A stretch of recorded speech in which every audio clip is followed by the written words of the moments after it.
இந்த கண்காட்சிக்கு வந்தேன். புத்தக கண்காட்சிக்கு வருகிற போது கண்காட்சி வாசலுக்கு வெளியே நிறைய பேர் அந்த சிறு புத்தக அரங்கங்களை அந்த பிளாட்ஃபார்மில் போட்டிருக்காங்க. அதை பார்த்துட்டு தானே வந்தீங்க நீங்கள். ஒரு 20-25 கடைக்கு மேலேயே இருக்கும். அந்த இடத்துல வருகிற போது கொஞ்சம் அந்த டிராஃபிக் ஜாம் இருந்தாலும் நான் மெதுவாக தான் வந்துட்டு இருந்தேன். அதில் ஒரு விசித்திரமான காட்சியை நான் பார்த்தேன். இந்த பழைய புத்தகங்களினுடைய அரங்கத்தில் சில அரங்கங்களில் நீங்கள்லாம் வர்ற போது ஒவ்வொரு அரங்கத்தில் போய் உங்களை மாதிரி இருக்கிறவங்க வாங்குறாங்க. எந்த அரங்கத்தில் வாடிக்கையாளர்கள் வருகிறார்களோ அந்த அரங்கத்திலே இருக்கிற விற்பனையாளர் அவர்களோடு பேசி கொண்டிருக்கிறார். மற்ற அரங்கங்களில் இது வரல. வராத போது அந்த விற்பனையாளர்கள் என்ன செய்கிறார்கள் என்று நான் பார்த்து கொண்டே வந்தேன். எல்லா அரங்கங்களிலும் வாங்குபவர்கள் வரவில்லை என்றால் அந்த அரங்கத்திலே இருக்கிறவர் பெரும்பாலும் இளைஞர்கள் தான். எல்லாரும் ஃபோனை தான் பார்த்துக்கிட்டு இருந்தாங்க. எனக்கு அது கொஞ்சம் விசித்திரமாக இருந்தது. ஒரு புத்தக கடையிலேயே உட்கார்ந்து கொண்டு அவர்களை சுற்றி ஒரு 300-400 புத்தகங்களை வைத்து கொண்டு ஆனால் ஃபோனை பார்த்துக்கிட்டு இருக்காங்கன்னா 2 காரணம் இருக்கும். ஒன்று, அவங்க அரங்கத்தில் இருக்கிற எல்லா புத்தகங்களையும் அவர்கள் ஏற்கனவே படித்திருக்க வேண்டும். அப்படி இல்லாவிட்டால் அந்த புத்தகங்களிலெல்லாம் இல்லாத ஏதோ ஒரு சுவை அந்த செல்பேசியிலிருந்து அவர்களுக்கு கிடைத்து கொண்டிருக்க வேண்டும். நான் இப்படி யோசித்து பார்த்தேன். ஒருத்தர் தினம் 5 மணி நேரம் புத்தகத்தை படிச்சுக்கிட்டே இருப்பாருங்க அப்படின்னு வச்சுக்கோங்களேன். உங்கள் வீட்டில் யாரையும் அப்படி நீங்கள் விட மாட்டீங்க, அது வேறு விஷயம். ஒருத்தர் படிக்கிறாருன்னு வைங்களேன், ஒரு நாளைக்கு 4 மணி நேரம் 5 மணி நேரம் இவர் படிச்சுக்கிட்டே இருப்பாருங்க என்றால் அவரை பற்றி என்ன சொல்லுவோம்? பெரிய அறிவாளிங்க அவர். ஒரு நாளைக்கு 4 hours 5 hours படிக்கிறாருங்க. ஒரு நபர் ஒரு நாளைக்கு 4-5 மணி நேரம் ஃபோனை பார்த்துக்கிட்டே இருந்தாக்க யாராவது அவர்களை அறிவாளி என்று சொல்லுவோம் அல்லது பொழுதை போக்குகிறவர் என்று சொல்லுவோம்? அப்போ கண் முன்பு நிதர்சனமாக தெரிகிறது, புத்தகங்கள் என்பது ஏதோ ஒரு அறிவுலக வாயிலுக்கு பக்கத்திலாவது நம்மை அழைத்து கொண்டு போகிறது. ஆனால் செல்பேசி என்பது நம்முடைய கவனத்தை தனக்குள்ளே ஈர்த்து கொண்டு தேவையில்லாத திசைகளில் நம்மை பயணிக்க வைக்கிறது என்பது நல்லா தெரிந்த பிறகும் ஃபோனையே நாம் பார்த்துட்டு இருக்கோம்னா அது ஏன்னு அந்த கேள்விக்கு இவ்வளவு நாள் எனக்கு பதிலே கிடைக்கவில்லை. ராஜேந்திரன் சார் பேசின உடனே தான் பதில் கிடைத்தது. நாமெல்லாம் கொஞ்சம் கொஞ்சமாக ரோபோக்களாக மாறிக்கொண்டிருக்கிறோம் என்பதுதான் அதற்கான காரணம். பெருமக்களே, புத்தகம் என்கின்ற புதையல் என்பதை என்னுடைய தலைப்பாக நான் தேர்ந்தெடுத்திருக்கின்றேன். இப்போ இன்றைக்கோ நேத்திக்கோ ஒரு நியூஸ் வந்தது, நீங்கள் எல்லாம் படிச்சிருப்பீங்க. பாகிஸ்தானில் சிந்து நதிக்கு பக்கத்திலே ஒரு மாபெரும் தங்கச் சுரங்கத்தை கண்டுபிடித்திருக்கிறார்கள். பாகிஸ்தான் பொருளாதார நிலைமை அவ்வளவா சரியில்லாத ஒரு நாடு தான், ரொம்ப கஷ்டப்பட்டு இருக்கிற நாடு. அடிச்சாம்பாரு லாட்ரின்ற மாதிரி அவர்களுக்கு சிந்து நதியினுடைய கரையிலே மாபெரும் ஒரு தங்கச் சுரங்கம் இருப்பதை அவர்கள் கண்டுபிடித்திருக்கிறார்கள்.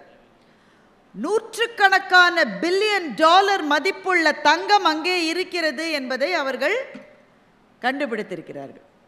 அப்போ இவ்வளவு நாளாக நமக்கு அது அங்கே தான் இருக்கு, அது வேற எங்கேயும் போல, அங்கே தான் இருக்கு. ஆனால் திடீரென்று ஏதோ ஒன்று கிடைக்கிற போது அதுக்கு ஒரு வேல்யூ இருக்குன்ற போது தான் அதை புதையல் என்று நாம் சொல்லுவோம். அப்படித்தானே? அப்படிதானேங்க? புத்தகத்திலேருந்து என்ன அப்படி வேல்யூ கிடைக்கும்?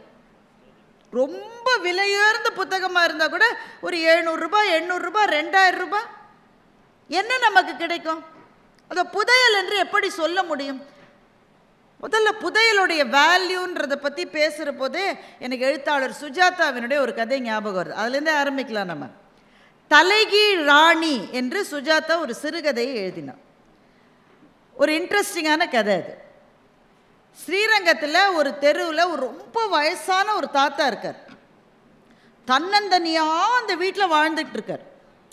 அவருடைய மகன் சென்னையில் இருக்கார். அப்பாவை கூப்பிட்டு பார்க்குறாரு, வீட்டை விற்றுட்டு வந்துருப்பா, தன்னந்தனியாக எதுக்குப்பா இருக்கன்னு. கேட்க மாட்டேங்கிறார் தாத்தா. ஒரு நாள் மகன் என்ன பண்ணார், குண்டு கட்டாவே தன்னுடைய அப்பாவை தூக்கிக்கிட்டு போய் காரில் உட்காத்தி வச்சு அவர் சென்னைக்கு கூட்டிகிட்டே போகணுன்னு வீட்டை பூட்டுறதுக்குள்ளே இவர் இன்னொரு கதவை திறந்து இறங்கி போய் திரும்ப வீட்டு திண்ணையில் உட்காந்துக்கிட்டார். நீ என்ன வேணா செய், நான் இங்கேருந்து வரமாட்டேன். மகன் வெறுத்து போய் இங்கேயே இரு, இந்த திண்ணையும் இந்த வீடும் தான் உனக்குன்னு சொல்லிட்டு மகன் போயிடுறார். இப்போ ஊரெல்லாம் பரபரப்பாக என்ன பேச்சுன்னா, தாத்தா வீட்டில் புதையல் இருக்கு, அதனால தான் அதை விட்டு கிளம்ப மாட்டேங்கிறார். இன்னும் இந்த காலத்தில் மகன்கள் அப்பாக்களை வா என்று கூப்பிடுவதே அரிதினும் அரிது. ஒரு மகன் குண்டு கட்டா தூக்கிட்டு போயும் ஒருத்தர் வரலன்னா ஒரு காரணம் இருக்கும். என்ன காரணம் தெரியுமா? வீட்டில் புதையல் இருக்கு. இவர் மாத்திரம் இல்லை, இவர் அப்பாவே 90 வயசு இருந்தார். 90 வயசு மட்டும் அவரும் வீட்டில் புதையல் எங்கே இருக்குன்னு இடிச்சு இடிச்சு இடிச்சு பார்த்தாரு, கிடைக்கல. இப்போ அவர் விட்டு போன பணியை மகன் தொடருகிறார். மகனுக்கே இப்போ 90 வயசு ஆக போகுது. புதையல் கிடைக்கிற மட்டும் கிழவனார் கிளம்ப மாட்டாருன்னு ஊரில் பேச்சார். இது ஊரில் இருக்கிற பேச்சு நெருப்பில்லாமல் புகையுமாங்க. அதில் உண்மை இருக்குன்னு நிரூபிக்கிற மாதிரி திடீர்னு ஒரு நாள் ஒரு வெள்ளைக்காரன் அந்த வீட்டில் இருக்கார். உடனே ஊரெல்லாம் பரபரப்பாயிருச்சு. வெள்ளைக்காரரெல்லாம் கூட்டிகிட்டு வந்துட்டார். வீட்டில் ஏதோ நடக்க போகுது. அந்த வெள்ளைக்காரன் நிறைய எக்யூப்மெண்ட்ஸோடு வந்திருக்கார். ஏன்னா வெளியிலேருந்து ஆளை கூப்பிட்டு வீட்டை தோண்ட வைக்கிறதுக்கு தாத்தாக்கு இஷ்டம் இல்லை. தன் கண்ணுக்கு படாமல் அவர் கண்ணுக்கு பட்டுருச்சுன்னா அவர் எடுத்துகிட்டு போயிடுவார் தானே. அதனால் வெள்ளைக்காரர் ஒரே ஒரு ஆளாக பலவிதமான எக்யூப்மெண்ட்ஸை வச்சு வீட்டை தோண்ட ஆரம்பிக்கிறார். ஊரில் இருக்கிற யாரையும் அண்ட விட மாட்டேங்கிறார் தாத்தா, எல்லாரையும் விரட்டுறார். இதுதான் சுஜாதா எழுதுகிற கதை. வெள்ளைக்காரர் பலவிதமான எக்யூப்மெண்ட்ஸை வச்சு தோண்டி தோண்டி தோண்டி பார்க்கும்போது ஒரு இடத்துல டங்குன்னு சத்தம் கேட்கும். உடனே பரவசமாயிடுறாங்க எல்லாரும். கிழவனார் கண்ணில் தனித்தனியாக கோட்டுது. நான் சொன்னேனே, யாராவது நம்பினீங்களா? இருக்கு, எனக்கு தெரியும், அந்த இடத்துல இருக்கு. அப்புறம் மண்ணெல்லாம் அது பண்ணிட்டு ஆழத்துலேருந்து ஒரு பொட்டி இருக்கு. உண்மையிலேயே ஊரில் இருக்கிற எல்லா சாமியும் வேண்டிக்கிட்டு நடுங்குகிற கைகளோடு கிழவனார் திறக்கிறார். அப்போ கூட வெள்ளைக்காரர் அதுக்கப்புறம் திறக்க விடலை, இவர் தான் திறக்கிறார். நடுங்குகிற கைகளோடு திறந்தா உள்ள ஒரே ஒரு வெள்ளை கவர், ஒரு என்வெலப் இருக்குல்ல, ஒரே ஒரு கவர். இவர் என்ன நினைக்கிறாரு, தங்கமா காசு இருக்கும், வைரமாலையா இருக்கும், என்னென்னவோ ரத்னமும் மரகதமும் மாணிக்கமும் வைடூரியமும் கொட்டி கிடக்குதுரா சாமி. ஒரே ஒரு வெள்ளைக்கவர். வெள்ளைக்கவரில் என்னடா வச்சிருப்பீங்க? செக்கு எழுதி வச்சிருந்தா கூட காலாவதியாக இருக்குமேயா. எடுத்து பார்த்தா வெள்ளைக்கவருக்குள்ள எதுவுமே இல்லை, ஒரே ஒரு சின்ன ஸ்லிப் இருக்கு, ஒரு குறிப்பு மாதிரி, தலைகீழ் ராணின்னு எழுதியிருக்கு. அவ்வளவுதான். தாத்தா சொல்றாரு, இது ஒரு க்ளூ, இது இந்த க்ளூவை வச்சு கண்டுபிடிங்க. வெள்ளைக்காரர் சொல்ற, இனிமேல் என்னால் தோண்ட முடியாது, இதுதான் க்ளூக்கே இவ்வளோ போகணுன்னா நான் இன்னும் எவ்வளோ தேட வேண்டியது. தேடி தேடி பார்க்குறாங்க. அந்த தலைகீழ் ராணின்ற சொல்ல வச்சு எதையுமே அவங்களால யோசிக்க முடியல. ராணி தலைகீழாக இருப்பாள், ராணி நேராக தானேங்க இருக்கும். தலைகீழாக என்ன ராணி இருக்கும்? தலைகீழாக ராணி இருக்கிற ஒரே இது சீட்டுக்கட்டில் தான் ஒரு ராணி தலைகீழாக இருக்கும். இது தவிர எங்கேயுமே தலைகீழாக இருக்காது. சீட்டுக்கட்டில் ஏதாவது க்ளூ இருக்கா? தேடி தேடி பார்த்து சலிச்சு போய் வெள்ளைக்காரர் சொல்கிறாரு, சார் ஒரு வேளை இருந்திருக்கலாம், இப்போ எதுவும் இல்லை, அதனால் நம்ம கிளம்பிடலாம், இனிமேல் எதுவும் கிடைக்காதுன்ற முடிவுக்கு எல்லோரும் வந்துடுறாங்க. தாத்தாவும் மனசு உடஞ்சி போயிட்டார். வீட்டை யாருக்கோ விற்கிறதா டிசைட் பண்ணிவிட்டு வீட்டை கடைசியாக ஒரு முறை பார்த்துட்டு போகிறேன், இனிமேல் எனக்கு புதையலும் கிடைக்காது, ஒன்றும் கிடைக்காது. எங்கள் அப்பா ஒரு குறிப்பு எழுதி வச்சுருக்காரு, அந்த கடிதத்தை கிழிச்சு போட்டால் தான் எனக்கு ஆத்திரம் அடங்கும்னு சொல்லி அந்த ஒயிட் கவர் இருந்ததில்ல, அதில் ஒரு ஸ்டாம்ப் வேறு ஒட்டியிருக்கு. அந்த ஒயிட்டு கவரை கிழித்து அங்கே போகிற குப்பை தொட்டியில் ஒரு குப்பை வண்டி போயிட்டுருக்கு, அதில் போட்டுட்டு தாத்தா கிளம்பிட்டார். வெள்ளைக்காரரும் கிளம்பிட்டார். ஆனால் வெள்ளைக்காரருக்கு மனசு கேட்கலை. எதுவும் இருக்குது, எதையோ மிஸ் பண்ணுறோம், நம்ம எதையோ மிஸ் பண்ணுறோம். தலைகீழ் ராணினா என்ன, தலைகீழ் ராணினா என்ன? திடீர்னு ஃப்ளாஷ் அடிக்குது அவருக்கு. அந்த ஒரு ஒயிட் என்வெலப் இருந்ததில்ல, அதை ஒரு ஃபோட்டோ எடுத்து வச்சுருக்காரு. அந்த ஃபோட்டோவை பார்க்குறாரு. அந்த வெள்ளை என்வெலப்பில் ஒரு ஸ்டாம்ப் ஒட்டி இருக்குல்ல, பழைய கால ஸ்டாம்ப்பு. ஏன்னா இவருடைய தாத்தாவுக்கு தாத்தா உபயோகித்த ஸ்டாம்ப் அது. அந்த ஸ்டாம்ப்பு பழசாக இருக்குது. நல்லா ஜூம் பண்ணி பார்க்குறாரு. அந்த ஸ்டாம்பில் எலிசபெத் ராணியினுடைய படம் இருக்கிற ஸ்டாம்ப் அது. ஆனால் அந்த ராணியினுடைய படம் தலைகீழாக அச்சிடப்பட்டிருக்கிறது. இதில் ஸ்டாம்பில். உடனே போய் கூகுள் சர்ச் பண்ணி பார்க்குறாரு. அப்போது தான் தெரிகிறது, தவறுதலாக பிரிண்ட் பண்ணப்பட்ட ஸ்டாம்புக்கு பல $1 மில்லியன் மதிப்புள்ள மார்க்கெட் இருக்கான். அதுவும் ராணியினுடைய ஸ்டாம்பை தவறாக அச்சிட்டாங்கனாக்க அதெல்லாம் கலெக்ட் பண்ணுறதுக்கு ஒரு கோஷ்டி உலகத்தில் இருக்குது. அவர்கள் இப்போ அவர் தேடி பார்க்குறாரு, எவ்வளவு ஸ்டாம்பை அச்சிட்டாங்க, தலைகீழாக அச்சிட்டாங்க. அவங்களெல்லாம் அநேகமாக ராணி கழுவில் ஏற்றிருக்குன்னு நினைக்கிறேன். அந்த காலத்தில் தலைகீழாக அச்சிடப்பட்டது எவ்வளோ ஸ்டாம்புன்னா வெரி ஃபியூ, 10-15, அதுக்குள்ளே நிறுத்திட்டாங்க. தலைகீழாக அச்சிடுவோம். அந்த 15 வச்சிருக்கிறவெல்லாம் இன்றைக்கி மில்லியனர். அதில் ஒரு ஸ்டாம்ப்பு நம்ம தாத்தாவிட்ட கிடச்சி அதை அவர் ஒரு என்வெலப்பில் ஒட்டி தலைகீழ் ராணின்னு குறிப்பும் வச்சுக்கிட்டு தான் அவர் போய் சேர்ந்துருக்காரு. நம்மளால் தான் கண்டுபிடிக்க முடியலன்னு வெள்ளைக்காரர் கண்டுபிடிச்சி உடனே ஃபோன் பண்ணுறாரு. யாருக்கு? தாத்தா காரில் போயிட்டுருக்காருல்ல, தாத்தாவுடைய டிரைவருக்கு ஃபோன் பண்ணி, எங்கே கிழிச்சு போட்டார் தாத்தாட்ட கேளு. தாத்தா கேளு, எங்கேயோ கிழிச்சு, அங்கே ஒரு குப்பை வண்டி போயிட்டு இருந்தது, அதில் கிழிச்சு, அந்த குப்பைக்காரரை கண்டுபிடின்றார் வெள்ளைக்காரர். உடனே ஊர் முழுக்க ஃபோன் பண்ணி கலெக்டர்லேருந்து, அந்த கார்பரேஷன் அதிகாரிகள்லேருந்து, தாத்தாவிலேருந்து, தாத்தா பையன்லேருந்து, வெள்ளைக்காரர்லேருந்து அத்தனை பேரும் ஒரு குப்பை வண்டிக்காரரை தேடி போனார்கள் அப்படின்னு கதையை முடிச்சிட்டார் சுஜாதா. நம்ம குப்பைக்காரர்னு சொல்கிறோம்ல, குப்பையை போடுறவங்க குப்பைக்காரரா, குப்பையை எடுக்கிறவர்கள் குப்பைக்காரர்களா? குப்பையை எடுக்கிறவங்கள நாம் குப்பைக்காரர்னு சொல்லிட்டு இருக்கோம், போடுறவங்க தானே குப்பைக்காரங்க. அந்த சகோதரரே அது மட்டும் யாரும் மதிச்சிருக்க மாட்டாங்க. அவர் அந்த சைடு வந்தால் கூட தள்ளி போப்பான்னு சொல்லியிருப்பாங்க. இன்னைக்கு ஸ்ரீரங்கம் ஊரே அவரை தேடி போச்சுன்னு கதையை முடிச்சிட்டார் சுஜாதா. இப்போது அந்த புதையல் கிடச்சிதா இல்லையா? குப்பை வண்டியை ஓட்டி செல்கிற சகோதரரை பார்க்க முடிஞ்சுதா, பார்க்க முடியலையா? பார்க்க முடிஞ்சாலும் இவர் கசக்கி போட்ட காகிதம் கிடைச்சுதா, கிடைக்கலையா? அப்படியே கிடைச்சாலும் அதில் இருக்கிற ஸ்டாம்ப்பு சேதாரமாகாமல் இருந்ததா இல்லையா? அப்படியே அது நல்லா இருந்தாலும் அதை பிரித்தெடுத்து விற்று தாத்தாவுக்கு புதையல் கிடைச்சுதா, கிடைக்கலையா? இந்த கேள்வி எதற்கும் எழுத்தாளர் சுஜாதா பதில் சொல்லவில்லை. நமக்கு என்ன விருப்பமோ அந்த விடையை ஃபில் இன் த பிளாங்க்ஸ் மாதிரி நாமே போட்டுக்கலாம். தலைகீழ் ராணி என்ற கதையிலே அவ்வளவு காலம் அந்த புதையலின் மீது தான் அந்த தாத்தா இருந்து கொண்டிருந்தார். அது மேலே தான் இருந்தார், ஆனால் அது தெரியல. அதே ஒரு கதையாக சொல்லுவார்கள். ஒரு பிச்சைக்காரர் ஒரே இடத்துல இருந்து ஒரு ஊரில் ரொம்ப நாள் பிச்சை எடுத்தாராம். யாராவது 50 பைசா போடுங்க, 1 ரூபா போடுங்க, 2 ரூபா போடுங்கன்னு. ஒரு நாள் அவர் இறந்து விட்டார். சரி, இவ்வளவு நாளாக ஊரில் இருந்த பிச்சைக்காரர் இறந்துட்டாரு, நம்ம கௌரவமாக ஒரு அடக்கம் பண்ணிடலான்னு அவர் உட்கார்ந்து இந்த இடத்தையே தோண்டினாங்களாம். அதுக்கு கீழே ஒரு புதையல் இருந்துதான். அந்த புதையலின் மீது உட்கார்ந்து கொண்டு தான் அது தெரியாமல் அந்த பிச்சைக்காரர் அவ்வளவு நாள் 20 வருஷம் பிச்சை எடுத்திருக்காரு. தாத்தா ஸ்டாம்புக்கு மேலேயே உட்கார்ந்து ஸ்டாம்பை தேடினா மாதிரி, பிச்சைக்காரர் புதையலின் மீதே உட்கார்ந்து கொண்டு பிச்சை எடுத்தது மாதிரி, ஒரு விதத்தில் நாம் எல்லாரும் கூட வாழ்க்கையில் மகிழ்ச்சியை, சந்தோஷத்தை, அவர் சொன்னார்ல, எதை பார்த்தாலும் ஆச்சரியப்படுகிற ஒரு மனது, எதை பார்த்தாலும் பரவசமாகிற ஒரு உள்ளம், இதெல்லாம் நமக்கு இல்லை. எதை பார்த்தாலும் முன்னாடியே பார்த்த மாதிரி இருக்கு நமக்கு. இதில் என்ன இருக்குன்னு தோன்றுகிறது. இந்த மாதிரியான மனது வேண்டும் என்று தேடி அலைகிறோமே, அதை தருகிற புத்தகங்கள் நம்மை சுற்றி இருந்தாலும் அந்த புத்தகத்தை பார்க்காமல் ஃபோனுக்குள்ளே ஒரு வாழ்க்கையை தேடிக்கொண்டிருக்கிற நாமெல்லாம் சுஜாதாவின் தலைகீழ் ராணி கதையில் வருகிற தாத்தாவாகவோ, புதையலின் மீதே உட்கார்ந்து கொண்டு யாசகம் செய்து கொண்டிருந்த பிச்சைக்காரர் போலோதான் நாம் இப்போது வாழ்ந்து கொண்டிருக்கின்றோம். இப்போ தான் ஒரு மாதிரி டியூன் ஆகி வந்திருக்கீங்க. நண்பர்களே, புத்தகம் ஏன் புதையல்? புதையல்னா there must be some value. என்ன மதிப்பு அதுக்கு?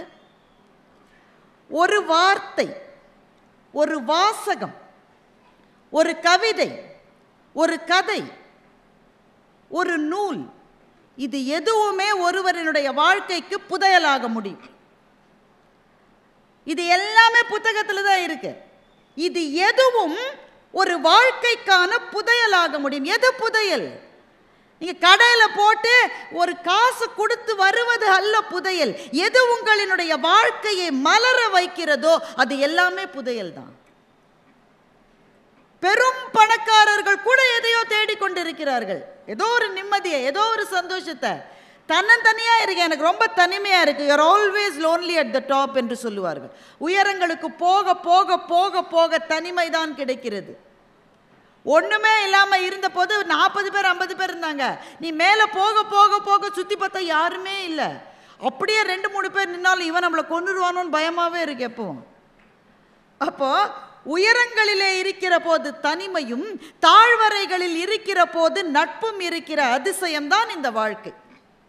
அப்போ இந்த வாழ்க்கையிலே புதையல் எது? எனக்கு புதையல் என்பது உங்களுக்கு புதையல்னு இருக்கணும்னு அவசியம் கிடையாது. எனக்கு எது மதிப்பு தருகிறதோ, எது எனக்கு மதிப்புக்குரியதோ அதுவே தான் உங்களுக்கு மதிப்புக்குரியது என்று சொல்ல முடியாது. ஆனால் அவரவர்களினுடைய வாழ்க்கையினுடைய தேடலுக்கான ஏதோ ஒன்றை புத்தகங்கள் தருமா தராதா? அதைத்தான் புத்தக கண்காட்சியில் பேச வேண்டும் என்று நான் நினைத்தேன். வேகமாக யோசிச்சு போனால் சில பேருக்கு ஒரு வார்த்தையிலிருந்தே ஒரு வாழ்க்கை மலர்ந்திருக்கிறது. சார் மகாகவி பாரதியை பற்றி அவ்வளவு அழகாக பேசினதுனால இது உடனே எனக்கு ஞாபகத்துக்கு வந்து, மகாகவி பாரதி ஒரு சிறுகதை எழுதியிருக்கிறார். தமிழ் சிறுகதைகளினுடைய தந்தை வாவேசு ஐயர் தான், அதில் மாற்று கருத்து இல்லை. ஆனால் அவருக்கும் முன்பே கூட சின்னஞ்சிறு கதைகளை எழுதி சிறுகதைகளுக்கு கூட முதல் அடியை நமக்கு எடுத்து கொடுத்தது மகாகவி பாரதி தான். அப்படி அவர் எழுதிய ஒரு கதை, அதுதான் ஒரு வார்த்தையிலிருந்து மலர்ந்த ஒரு வாழ்க்கை. வார்த்தையே புதையலங்க. என்ன வார்த்தை? அவர் ஒரு கதை எழுதுறாரு. ஒரு ராஜா இறந்து போகிற போது தன் மகனை ராஜாவாக்கிட்டு அவர் இறந்து போகிறாரு. அது ஒரே ஒரு ஊரில் தான் ஆரம்பிக்கிறாரு பாரதி. ஒரே ஒரு ஊரில் ஒரே ஒரு ராஜா. அவர் மகனை ராஜாவா பண்ணிட்டு அவர் சொல்கிறாரு, இப்போ உனக்கு பெரிய நாடு இருக்குது, இப்போ ரொம்ப சந்தோஷமாக இருக்க, எப்பவுமே அப்படி இருக்கன்னு நினைக்காத. ஒரு நாள் வாழ்க்கையில் வரும், நீ தனியாக இருப்ப, யாருமே உன் கூட இருக்க மாட்டாங்க, நம்ம செத்துடலான்னு உனக்கு தோணும். உடனே பையன் மனசுக்குள்ளே நினைக்கிறான், போகிற நேரத்தில் நல்ல வார்த்தை சொல்லாமல் எப்படி சொல்லிட்டு போகுது. இப்போ அப்படி உனக்கு தோணிச்சுன்னா அப்போ இதில் ஒரே ஒரு மந்திர சொல்லை எழுதியிருக்கேன், ஒரு ஓலை, அதை உன் கூடவே வச்சுக்க. அப்படி ஒரு நிலைமை உனக்கு வரும்போது இதை அது மட்டும் பிரிக்காத. பையன் அதை வாங்கி தன்னுடைய உடைவாள் இருக்குல்ல, அந்த உடைவாளனுடைய உரையிலேயே வச்சுக்கிறார். அது பிரிக்க வேண்டிய அவசியமே வரல. என்ன பெரிய அரசர், என்ன இப்படி திரும்பினா 10 பேர் கீழே விழறான், இந்த பக்கம் திரும்பினா 10 பேர் கீழே விழறான், என்ன செல்வாக்கு. ஆனால் அப்பா சொன்ன அந்த நாள் வந்தது. விரோதிகள் எல்லாம் சூழ்ந்துட்டாங்க, நண்பர்கள் எல்லாரும் கைவிட்டுட்டாங்க. ஓடினான், வாழ்க்கையின் ஓரத்துக்கே ஓடினான். ஒரு குகையில் தன்னந்தனியாக மாட்டிக்கிட்டான். அப்போ ஒரு மலைப்பாம்பு அவனை சுற்றி வளைச்சுது. அந்த நேரத்தில் நினச்சான், இப்போ நான் செத்துடலான்னு நினச்சான். அப்பா சொன்னது ஞாபகம். அப்பா சொன்னார், ஒரு நாள் உனக்கு தோணும் இறந்துடலாமான்ற நிலை வரும்போது அதை பிரித்து பாருன்னு. கஷ்டப்பட்டு அந்த பதம் உடைவாள் இருக்கு, அதில் இருந்த உரையிலேருந்து அதை எடுத்துட்டான். மலைப்பாம்பு நெருக்குது, இருந்தாலும் கஷ்டப்பட்டு எடுத்துட்டான். இதில் என்ன ஒரு சொல், என்ன மந்திர சொல் பிரித்து பார்த்தான். அப்பா அந்த ஒரு சொல்லே 3 முறை அவங்க அப்பா எழுதியிருந்தாரு. அந்த சொல் என்ன தெரியுமா? செயல், செயல், செயல். 3 அது ஒரு சொல்லு தான். ஆக்ட், பேசிக்கிட்டே இருக்காது. வார்த்தைகளில் உன்னுடைய வாழ்க்கை விரயம் செய்வதை விட செயலிலே இறங்கு என்பதுதான் அந்த மந்திர சொல். செயல் என்கின்ற அந்த ஒன்றை பார்த்த உடனேயே செயல்பட வேண்டும் என்ற உத்வேகம் வந்தது. அப்புறம் இந்த உடைவாளை எடுத்துட்டான். இந்த மலைப்பாம்பை சத்து சத்து சத்துன்னு 10 தடவை குத்தினான், அது தனியாக போயிடுச்சு. அப்படியே எழுந்து ஓடினான். அவனுடைய பகைவனுக்கு பகைவனை இவன் நண்பனாக்கினான். 2 பேரும் சேர்ந்து பகைவனை அழிச்சாங்க. திரும்ப அரியாசனத்தின் மீது அமர்ந்து விட்டான். அப்போ அவனுடைய புதையல் எது? அவனுக்கு இருக்கிற செல்வமா? அவனுக்கு இருந்த படை வீரர்களா? இல்லை, அவனுக்கு கிடைத்த ஒரு வார்த்தை தான் அவனுக்கான புதையல். அப்போ ஒரு வார்த்தையிலிருந்து ஒரு புதையல் கிடைக்கலாம். ஒரு வாசகத்திலிருந்து ஒரு புதையல் கிடைக்க முடியுமா? எனக்கு கிடைச்சது. அந்த வாசகத்தை எனக்கு கொடுத்தது மேடையில் இருக்கிற ஒருவர் தான், மாராஜேந்திரன் சார் தான் அதை கொடுத்தார். ஒரு அரங்கம், அந்த அரங்கத்தில் சாரும் நானும் அமர்ந்திருந்தோம். நிகழ்ச்சி அப்போ தொடங்கலை, இனிமேல் தான் தொடங்க போகுது. 2 பேரும் இதை பற்றியோ பேசிக்கிட்டு இருந்தோம். ஒரு நபரை பற்றின்னு வச்சுக்குங்க, யாரை பற்றியோ வச்சுக்குங்க. நான் அவர்கிட்ட சொன்னேன், என்ன சார் இவர் கூட எப்படி இருக்கார், அவர் யார் என்னெல்லாம் தேவையில்லை நமக்கு, சார் இவர் கூட எப்படி இருக்கார், இவரை நம்ம அப்படி நினைக்கலையே சார். அப்படி நாம் எல்லாரை பற்றியும் நினைப்போம், அப்படி தானே? இவர் கூட இப்படி தானே சார், என்னவோ நினச்சேன் சார், எல்லாமே இப்படி ஆயிடுச்சு. அவர் சொன்னார், ஒரு நபரை ஒரு செயல்லேருந்து அப்படி எடை போட்டுறக்கூடாதோன்னு நான் யோசிக்கிறேன். சார் சொன்னது எனக்கு ஞாபகம் இருக்கு, அவர் ஞாபகம் இருக்கான்னு எனக்கு தெரியல. அப்படி ஒரு செயல்லேருந்து 2 செயல்லேருந்து எதையுமே எடை போடக்கூடாதுமா. அது எப்படி சார் முடியும்னு? முடியும். தாத்தா சொல்லிட்டு போயிருக்காரு. யார்? எங்கள் தாத்தா, அவர் தாத்தா இல்லை, வள்ளுவர் தாத்தா சொல்லிட்டு போயிருக்காரு. என்ன சார் சொல்லியிருக்காரு? குணம் நாடி குற்றமும் நாடி அவற்றுள் மிகை நாடி மிக்க கொளல் என்ற ஒரு வாசகத்தை சார் சொன்னபோது என் மனதுக்குள்ளே புது வாயில்களும் ஜன்னல்களும் திறந்து கொண்டது மாதிரி இருந்தது. நாம யாரையும் எடை போடுகிற போது அவர்களினுடைய குற்றங்களை முதலில் நாடுகிறோம். ஒரு ஆளை பற்றி நம்ம பேசணும்னு இருந்தாலே 3 பேர் இருந்தாங்க, 3 பேர் 4வது ஆளை பற்றி தப்பாக பேசியிருந்தாங்க. 3 பேரில் ஒருத்தன் கிளம்பி போயிட்டான், பாக்கி 2 பேர் 3வது ஆளை பற்றி தப்பாக பேசினாங்க. அதுலேயும் இன்னொருத்தன் போயிட்டான். ஒருத்தன் தனியாக மனசுக்குள்ளே அந்த 2வது ஆளை தீட்டான். நமக்கு தெரிவதெல்லாம் குறைகள் தான். அது நம்ம கூடவே வாழ்கிற வாழ்க்கை துணைவியாகவோ வாழ்க்கை துணைவராகவோ இருக்கட்டும், நண்பர்களாகட்டும், அலுவலகத்தில் இருக்கிறவங்களாகட்டும், யாராக இருந்தாலும் முதலில் நம் மனம் நாடுவது குற்றங்களை. வள்ளுவர் சொல்றாரு, நீ குற்றங்களை நாடணும்ப்பா, ஆனால் குற்றங்களை நாடுவதற்கு முன்பு குணத்தை நாடு. குணம் நாடி குற்றமும் நாடி அவற்றுள் மிகை நாடி மிக்க கொளல் என்று வள்ளுவர் சொன்னார். இது ஒரு பெரிய வெளிச்சம் பாருங்க. முதல்ல வாழ்க்கையில் எல்லாரும் நமக்கு எப்பவும் நன்மையே செய்வார்கள் என்று நாம் நினைத்தால் நம்மை விட முட்டாள்கள் யாரும் கிடையாது. எல்லாருக்கும் நான் நல்லதே செஞ்சிருக்கேன், முதல்ல அதுவே போய் நீ எல்லாருக்கும் நல்லது செய்யலை, போகிற போக்கில் அங்கங்கே குத்திட்டு தான் போயிருக்கேன் நீ. ஆனால் நம்ம பற்றி நாமே என்ன நினச்சிப்போம், நான்லாம் எவ்வளோ நல்ல ஆள் தெரியுமா, எனக்கு ஏன் இப்படி வந்தது, ஏன் உனக்கு அப்படி வரக்கூடாது என்பது தான் அதற்கான பதில். எனக்கு போய் இது ஏன் வந்தது, உனக்கு ஏன் வரக்கூடாது, நீ என்ன எக்ஸம்ஷன் கேட்டகரியா? நீ எல்லாருக்கும் வாழ்க்கை எதை தருமோ அதைத்தான் உனக்கும் எனக்கும் தரும். அதை தருகிற போது அது தந்த வாழ்க்கையை சபிப்பதை விட்டுவிட்டு அதே வாழ்க்கை எனக்கு எவ்வளவு நன்மைகளை தந்திருக்கிறது என்று யோசிப்பது கூட குணம் நாடி குற்றமும் நாடி அவற்றுள் மிகை நாடி மிக்க கொளல். இந்த கொளல்ன்ற வார்த்தையே ரொம்ப சுவாரஸ்யமான வார்த்தை. கொளல்னா என்ன அர்த்தம்? என்னை பொறுத்தவரை அக்செப்ட். நிறைய பேர் அவங்க வாழ்க்கை துணைவியை பற்றியோ துணைவரை பற்றியோ நீங்கள் கூப்பிட்டு கேட்டிங்கன்னா ஒரு குறை அழாமல் விடவே மாட்டோம். முன்னாடிலாம் ஒரு 50 வயசுக்கு மேலே இருக்கிறவங்க தான் அப்படி குறை சொல்லுவாங்க. இப்போல்லாம் கல்யாணம் ஆன நாளுக்கு அடுத்த நாள் கேட்டாலே குறை சொல்கிறோம், கல்யாணத்துக்கு முன்பே குறை சொல்கிறோம். திருமணத்துக்கு நிச்சயதார்த்தம் பண்ணி கல்யாணத்துக்கு 2 மாதம் இருக்கும், அதுக்குள்ளே பிரேக்கப் ஆயிடுது. இன்னும் கல்யாணமே ஆலையடா, அதுக்குள்ளே எப்படிடா பிரேக்கப்னா ஒரு 4 தடவை பேசினேன் நமக்கு செட் ஆகாதுன்றோம்.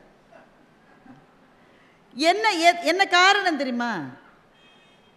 குற்றங்களை நாடுகிற மனம் குணங்களை நாட மாட்டேன் என்கிறது. அப்போது நீங்கள் ஒருவரை அசஸ் பண்ணுற போது, வாழ்க்கை துணைவராக இருக்கலாம், பிள்ளைகளாக இருக்கலாம், கூட வேலை செய்கிறவங்களாக இருக்கலாம், பார்ட்னர்ஸாக இருக்கலாம், யாரையும் அசஸ் பண்ணுற போது முதலில் நீங்கள் சொல்லிக்கொள்ள வேண்டியது அவங்கள்ட்ட நல்ல விஷயமே இல்லையா, நல்ல ஆஸ்பெக்ட்ஸே இல்லையா அவங்கக்கிட்ட. அப்படி யோசித்தால்தான் தெரியும் எவ்வளவு நல்ல விஷயங்கள் இருக்கிறது என்று. குணத்தை நாடி குற்றத்தையும் நாடி இதில் எது ஜாஸ்தியாக இருக்குன்னு பாருன்னு சொன்ன வள்ளுவர் கடைசியில் சொன்னார் மிக்க கொளல். எது அதிகமாக இருக்கோ அதை அதோட வாங்கிக்க. நீ அது அப்படித்தான் இருக்கும், திருத்தலாம் முடியாது ராஜா, அது அப்படித்தான் இருக்கும். நீ 2த்தையும் அசஸ் பண்ணிக்கோ, வாங்கிக்கோ. இது மட்டும் பரவாயில்ல, பக்கத்து வீட்டு பரமசிவத்தோட என் நிலைமை எவ்வளவோ பரவாயில்லன்னு நினச்சிக்கிட்டா உனக்கும் கீழே உள்ளவர் கோடி நினைத்து பார்த்து நிம்மதி நாடுன்னு கண்ணதாசன் சொன்னதுபடி வாழ்க்கை மனிதர்களை அசஸ் பண்ணுற போது ஒன்று மட்டும் நினைவு வச்சுக்கோங்க, எல்லாம் பர்ஃபெக்டாக இருக்கு. இந்த இடத்துல இந்த வெளிச்சம் இருக்குது பாருங்களேன், எதுக்கு வெளிச்சம் போட்டிருக்காங்க? நம்ம ஒருவர் முகம் ஒருத்தருக்கு தெரியணுன்றதுக்காக இந்த வெளிச்சம் போட்டிருக்காங்க. ஆனால் இந்த வெளிச்சமே மிக அதிகமாக இருந்தால் நம்மால் யாரையுமே பார்க்க முடியாது. வெளிச்சத்துக்கு நடுவிலே இருக்கிற நிழல்கள் தான் வெளிச்சத்துக்கான மரியாதையே கொடுக்கிறது. அப்படித்தான் வாழ்க்கையும். வெறும் நல்ல விஷயங்கள் மாத்திரமே இருந்தால் அந்த வாழ்க்கையில் ஆக்டிவிட்டி இருக்காது, சுவாரஸ்யமும் இருக்காது. இருளும் நிழலும் ஒளியும் கலந்து இருப்பதுதான் நல்ல பார்வையை தருகிறது என்பது போல மனிதர்கள் எல்லாம் கலந்துதான் இருப்பார்கள். என்பதை முதலிலே வாங்கிக் கொள்ள வேண்டும் என்பது ஒரு வாசகம். அந்த வாசகத்தை சொன்னது திருக்குறள். அதை சரியான நேரத்திலே எனக்கு நினைவுறுத்தியதற்காக மாராஜேந்திரன் சார் அவர்களுக்கு இந்த மேடையில் திரும்பவும் என்னுடைய நன்றியை சொல்லிக் கொள்ளுகின்றேன். அப்ப ஒரு வாசகத்திலிருந்து ஒரு வாழ்க்கையே மலர முடியும். ஒரே ஒரு வாசகம்தான், அதிலிருந்து மலர முடியும். இந்த ஊழையும் உப்பக்கம் காண்பர் உலைவின்றி தாழாது உயற்றுபவர் என்கின்ற ஒரு திருக்குறள் இருக்கிறது. திருவள்ளுவர் விதியை நம்பியவர், அல்ல மாற்று கருத்தே கிடையாது. ஊழ் என்று ஒரு அதிகாரத்தையே எழுதியவர், ஒரு முழு அதிகாரத்தை ஊழுக்காக கொடுத்தவர். சரி, அதுக்குன்னு விதின்னு நீ முயற்சியை எடுக்காம இருக்காத ராஜா. ஊழையும் உப்பக்கம் காண்பர் உலைவின்றி தாழாது உயற்றுபவர் என்கின்ற ஒரே ஒரு வாசகத்தினால் எத்தனை வாழ்க்கைகள் மலர்ந்திருக்கின்றன என்பதை யோசித்து பாருங்கள். அருணிமா சின்ஹாவை பற்றி நீங்கள் கேள்விப்பட்டிருக்கீங்களா? இந்த இது வந்துக்கிட்டே இருக்கே சார், இதை ஒன்றும் நிறுத்த முடியாது. அதை பேச்சாளர்களுக்கு எவ்வளோ பிரச்சனைகள் பாருங்கள். முதல்ல நீங்கள்லாம் வரணும், வந்து கேட்கணும். நீங்கள் இந்த கேமராவுக்கு பின்னாடி இருக்கிறவங்கெல்லாம் என்னை கவனிக்கிறாங்களான்னு நான் இங்கேருந்து பார்த்துக்கிட்டே இருக்கணும். ஏன்னா கேமராக்கள் அப்படியே திரை போல் இருக்குது. இதில் உணவகம் நல்ல வேளை நேராக இல்லை, போன முறை நேரே உணவகம் இருந்தது. பாதி பேர் அங்கேயும் இங்கேயுமா பார்த்துட்டு இருந்தான். மசால் தோசை தீர்ந்து போச்சுன்னா என்ன பண்ணுறதுன்னே பயந்துக்கிட்டே சில பேர் கேட்டுக்கிட்டு இருந்தாங்க. இதில் இவங்க வேறு. சரி, ஓகே, என்ன செய்வது? அவங்களுடைய வேலையை அவங்க பார்க்கணும், நம்ம வேலையை நம்ம பார்க்கணும். அருணிமா சின்ஹாவை பற்றி கேள்விப்பட்டிருப்பீர்கள். அருணிமா சின்ஹா உத்தரப்பிரதேசத்தில் இருந்த ஒரு இளம் பெண். அவங்களுக்கு கனவு என்பதே போலீஸ் வேலைக்கு போகணுன்றது தான். போலீஸ் வேலை கிடச்சிருச்சு அவங்களுக்கு. கையில் அப்பாயின்மெண்ட் ஆர்டரோடு ட்ரெயினில் ஏறி வேலையில் சேர்றதுக்காக போயிட்டு இருந்தாங்க. போகிற இடத்தில் அவங்க ரொம்ப வறிய குடும்பத்தை சேர்ந்தவங்க. அவங்களுக்கு இருந்த ஒரே சொத்து அவங்க அம்மா ஒரு தங்கச்சங்கிலி பண்ணி போட்டிருந்தாங்க. அது ஒன்று தான் கழுத்தில் இருந்தது. அந்த சங்கிலியை பறிக்கிறதுக்கு யாரோ முயற்சி பண்ணியிருக்காங்க. அருணிமா சின்ஹா போராடி இருக்கிறார். ஏன்னா போலீஸ் வேலைக்கு போயிட்டு இருக்கிற போது தங்கச்சங்கிலியை திருட்டு கொடுத்துட்டு போய் போலீஸ் வேலைக்கு சேர முடியாது தானே சார். அதனால் போராடி இருக்காங்க. இவங்க போராடின உடனே அந்த கும்பலுக்கு அது வெறியாயிருச்சு. அந்த சங்கிலியை பறிச்சுட்டு அவங்க அப்படியே ட்ரெயின்லேருந்து வெளியில் தள்ளிட்டாங்க. அவர்களுடைய நேரம் பாருங்கள், பக்கத்தில் இன்னொரு ட்ரெயின் ட்ராக் இருக்குது. கரெக்டாக அந்த ட்ராக்கில் போய் விழுந்துட்டாங்க. எழுந்திருக்க முடியலை. அவங்க முயற்சி செய்வதற்குள் அந்த ட்ராக்கில் ஒரு ட்ரெயின் வந்து அவங்க காலை அப்படியே ஒன்றும் இல்லாமல் கூழா போச்சு கால். போலீஸ் வேலைக்கு போகிற செயல் சின்ன பொண்ணு சார், ஒரு கனவு அந்த இடத்திலே கூழானது. இதை நம்ம என்ன சொல்லுவோம்? விதி பாரு எவ்வளோ பயங்கரமாக இருந்திருக்கு பாரு. இப்போ அருணிமா சின்ஹாவுக்கு இந்த திருக்குறள் தெரிந்திருக்க வாய்ப்பில்லை. அந்த திருக்குறளுக்கு பின்னாடி இருக்கிற ஸ்பிரிட் அவங்களுக்கு இருந்தது. விதி தானே, நீ தானே என்னுடைய காலை இந்த மாதிரி செஞ்சுட்ட, நீ என்ன நினைக்கிற, நான் விழுந்துருவேன்னு நினைக்கிறேன், நான் இதுக்கு பிறகு எழுதினா என்று அருணிமா சின்ஹா செயற்கை காலை பொருத்தி கொண்டு நடக்க ஆரம்பித்தார். நடப்பதே அதிசயம் இருந்தது. ஆனால் நடப்பதோடு மாத்திரமில்லாமல் மலை ஏறுகிற பயிற்சியையும் அருணிமா சின்ஹா எடுத்துக்கொண்டார். மலையே இந்த செயற்கை காலை வைத்துக்கொண்டு மலையில் ஏறுவது என்பது எவ்வளவு பெரிய கஷ்டம்னு நமக்கு தெரியும். சாதாரண மலை, உங்கள் வீட்டு மலை, எங்கள் வீட்டு மலை, பரங்கி மலை கிடையாது. இமயமலையில் எவரெஸ்ட் சிகரத்தில் ஏறி காட்டினார் அருணிமா சின்ஹா. செயற்கை கால்கள் பொருத்தப்பட்டு எவரெஸ்ட் சிகரத்தில் ஏறிய முதல் நபர் என்கின்ற பெருமைக்கு உரியவரானார். அப்போ விதி என்பது இழுக்க பார்க்கிறது. ஈரோடு தமிழன்பர் ஒரு கவிதை எழுதுறாரு. நான் விரிவானம் என்னையா கிழிக்க பார்க்கிறாய், நான் மழை பொறு துளி என்னையா உடைக்க பார்க்கிறாய் என்று கவிதை எழுதினார். அப்போ நம்மளுடைய வாழ்க்கையில் ஏதோ ஒரு கட்டத்தில் அத்தனை பேரும், அது இயற்கையாக இருக்கட்டும் எதுவான இருக்கட்டும், நமக்கு எதிராக இருப்பது போல ஒரு நிலைமை எல்லாருக்கும் வரும் சார் வாழ்க்கையில். அப்படி வருகிற போது உங்களுக்கு 2 பாதை இருக்கு. ரஜினி சார் சொல்லுவார், பூ பாதை சிங்க பாதை மாதிரி 2 பாதை இருக்கு. ஒரு பாதை இதுதான் என் விதி, வேற வழி இல்லை, இதை நான் ஏற்றுக்கணும், இப்படித்தான் இருக்கணும், எனக்கு வேற கதி இல்லை, இது ஒரு பாதை. இதைத்தான் 99 விழுக்காடு பேர் தேர்ந்தெடுக்கிறார்கள். ஆனால் அந்த 1 விழுக்காடு இருக்காங்க பாருங்களேன், அவங்க சொல்றாங்க, நான் இதை ஏத்துக்காம போராடினா, ஒருவேளை அந்த போராட்டத்தில் எனக்கு வெற்றி கிடைச்சிருச்சுன்னா, அந்த பாதையை தேர்ந்தெடுக்கிறவர்கள் அவர்களுக்காக வள்ளுவர் சொன்னார், ஊழையும் உப்பக்கம் காண்பர் உலைவின்றி தாழாது உயற்றுபவர். விதியை கூட பையா ஓரமா நில பாதையில் வராதன்னு தள்ளி விட்டுட்டு போய்கிட்டே இருக்கிறவங்க சில பேர் இருக்காங்கல்ல, அவர்களால் தான் இந்த மானுடம் இத்தனை தூரம் உயர்ந்திருக்கிறது, வளர்ந்திருக்கிறது. அப்போ ஒரு குறள், அந்த குறள் ஒரு வாழ்க்கையை மலரச் செய்கிறது என்றால் அது ஒரு புதையல் தானே சார். இதுவரை போன பாதையிலிருந்து என்னை புதிதாக யோசிக்க வைத்திருக்கிறது என்றால் எந்த புதையலையும் விட அந்த புதையல் மகத்தானது. அதனால ஒரு வார்த்தை புதையலா இருக்கலாம், ஒரு வாசகம் புதையலா இருக்கலாம், ஒரு கவிதை கூட புதையலா இருக்கலாம். ஐயா எவ்வளவு அழகான கவிதைகளை சொன்னார்கள். ஒரு கவிதை கூட புதையலா இருக்கலாம். நான் உங்க எல்லாரையும் பார்த்து கேட்குறேன், சில சமயத்தில் வாழ்க்கையில் ஒரு இடத்துல நல்ல செட்டில்டாக இருப்போம் சார். செட்டில்டுனா வேலையை வச்சுக்கலாம், பிஸ்னஸை வச்சுக்கலாம், நல்லா போயிட்டுருக்கோம், பிரமாதமாக இருக்கும். அப்படி லேசாக ஒரு செருக்கு கூட வரும். எப்படி இருக்கீங்க, அது எப்படியோ வந்துடுறது இல்லை. ஒரு பதவிக்கு வர்றபோது கொஞ்சம் அப்படி மேலே வர்றபோது உறவுக்காரெல்லாம் அங்கேயே தான் இருப்பான். இவர் கொஞ்சம் ஏறிட்டாருனாக்கா, மச்சான் நல்லா இருக்கியா, புது காரு நீ முன்னே பார்த்துருக்க மாட்டே, நீ இப்போ தான் வாங்கிருக்கேன், அது கொஞ்சம் வரும் தானே சார். நல்ல செட்டில்டாக இருக்கும்போது திடீர்னு ஏதோ ஒன்று கீழே தள்ளிடும் சார். ஒருத்தருக்குமே நடந்தது இல்லையா அன்மதி? என்னங்க அநியாயமாக இருக்கு. எல்லாருக்கும் வரலாம் சார், வரணும்னு நம்ம நினைக்கக்கூடாது. நம்ம பிரார்த்தனை என்பது இருக்கிற இடத்துலையே இருந்து கிடைக்கிற கூழையே குடிச்சிட்டாவது போயிடலாம். ஆனால் சில சமயம் அப்படி நடக்கும். அப்படி கீழே விழுந்துட்டா வாழ்க்கை எப்படி பார்க்குது? இப்போ கீழே ஓட்டப்பந்தயத்தில் ஓடிக்கிட்டே இருக்கிற ஒரு பையன் திடீர்னு கீழே விழுந்துட்டான்னு வச்சுக்கோங்களேன், ஓடிட்டு இருக்கிற மற்றவங்கெல்லாம் நின்று அவனை தூக்கி விடுவாங்கன்னு நினைக்கிறீங்க? அவனுக்கு டைம் ஆயிடுச்சுங்க, அவன் போயிட்டே இருப்பான். ஒரே ஒரு இடத்துல தான் ஓட்டப்பந்தயத்தில் எல்லாரும் நின்று விழுந்தவங்களை தூக்கி விட்டாங்க. அது உங்களுக்கு தெரியுமா? The mentally challenged differently enabled children, அதாவது மன வளர்ச்சி குன்றிய குழந்தைகள் ஒரு பள்ளிக்கூடத்தில் படிச்சுட்டு இருக்காங்க. அந்த பிள்ளைகளுக்கு பல நாள் பயிற்சி கொடுத்து ரன்னிங் ரேஸில் ஓட வச்சாங்க. அந்த பிள்ளைகளை அந்த ஆசிரியர்கள் ரொம்ப நாள் பயிற்சி கொடுத்தாங்க. அந்த விசில் சத்தம் கேட்ட உடனே ஓடணும், இந்த லைன்லேயே ஓடணும், அங்கே இங்கே போகக்கூடாது. அங்கே பாரு, அங்கே ஒரு கயிறு கட்டியிருப்பாரு, அங்கே போய் யார் முதல்ல நிற்கிறீங்களோ அவங்களுக்கு இந்த பெரிய கப்பு கொடுப்போம். பல நாள் பயிற்சி அந்த பிள்ளைகளுக்கு. அப்பா அம்மாக்கள் எல்லாம் காத்துட்டு இருக்காங்க.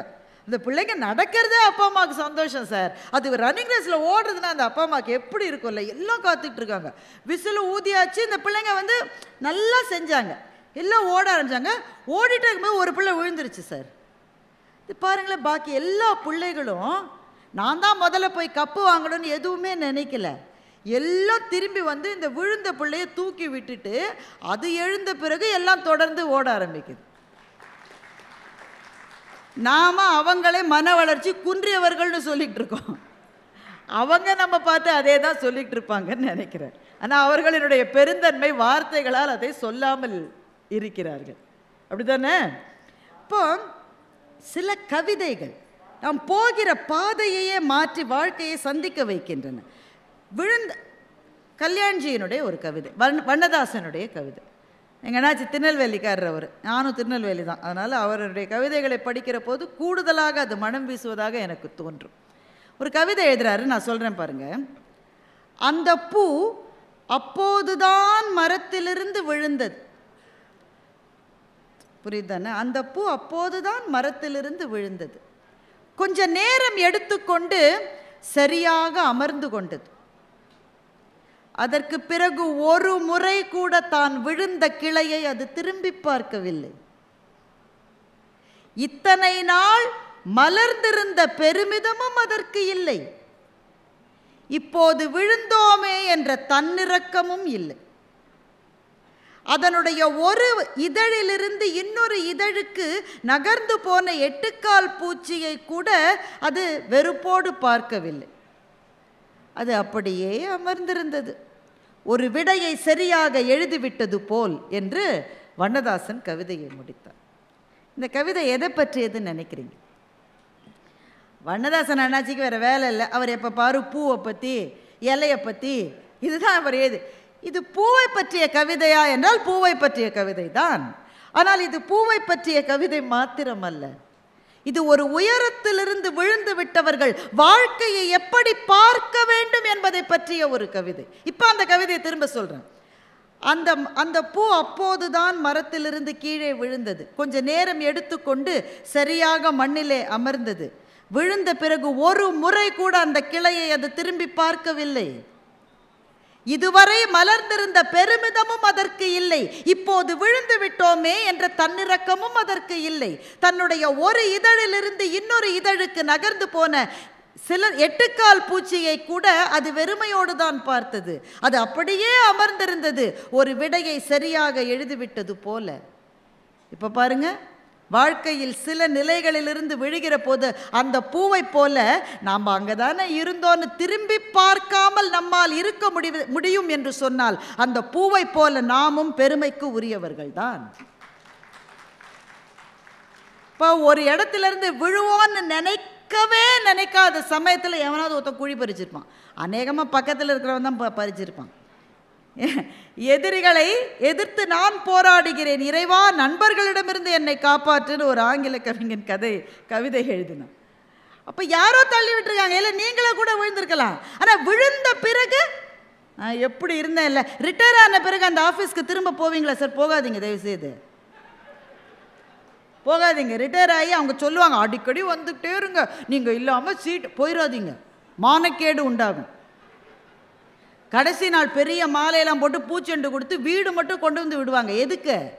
திரும்பி வந்துடக்கூடாதுன்றதுக்காக. ஒரு இடத்திலிருந்து வந்து விட்டால் வந்தது தான். அந்த இடத்தை நோக்கி மனம் செல்லக்கூடாது, பார்வை கூட செல்லக்கூடாது. அதனால தான் கல்யாண்ஜி எழுதினாரு, தான் இதுவரை இருந்த கிளையை அது ஒரு முறை கூட திரும்பி பார்க்கவில்லை என்று எழுதினார் கல்யாண்ஜி.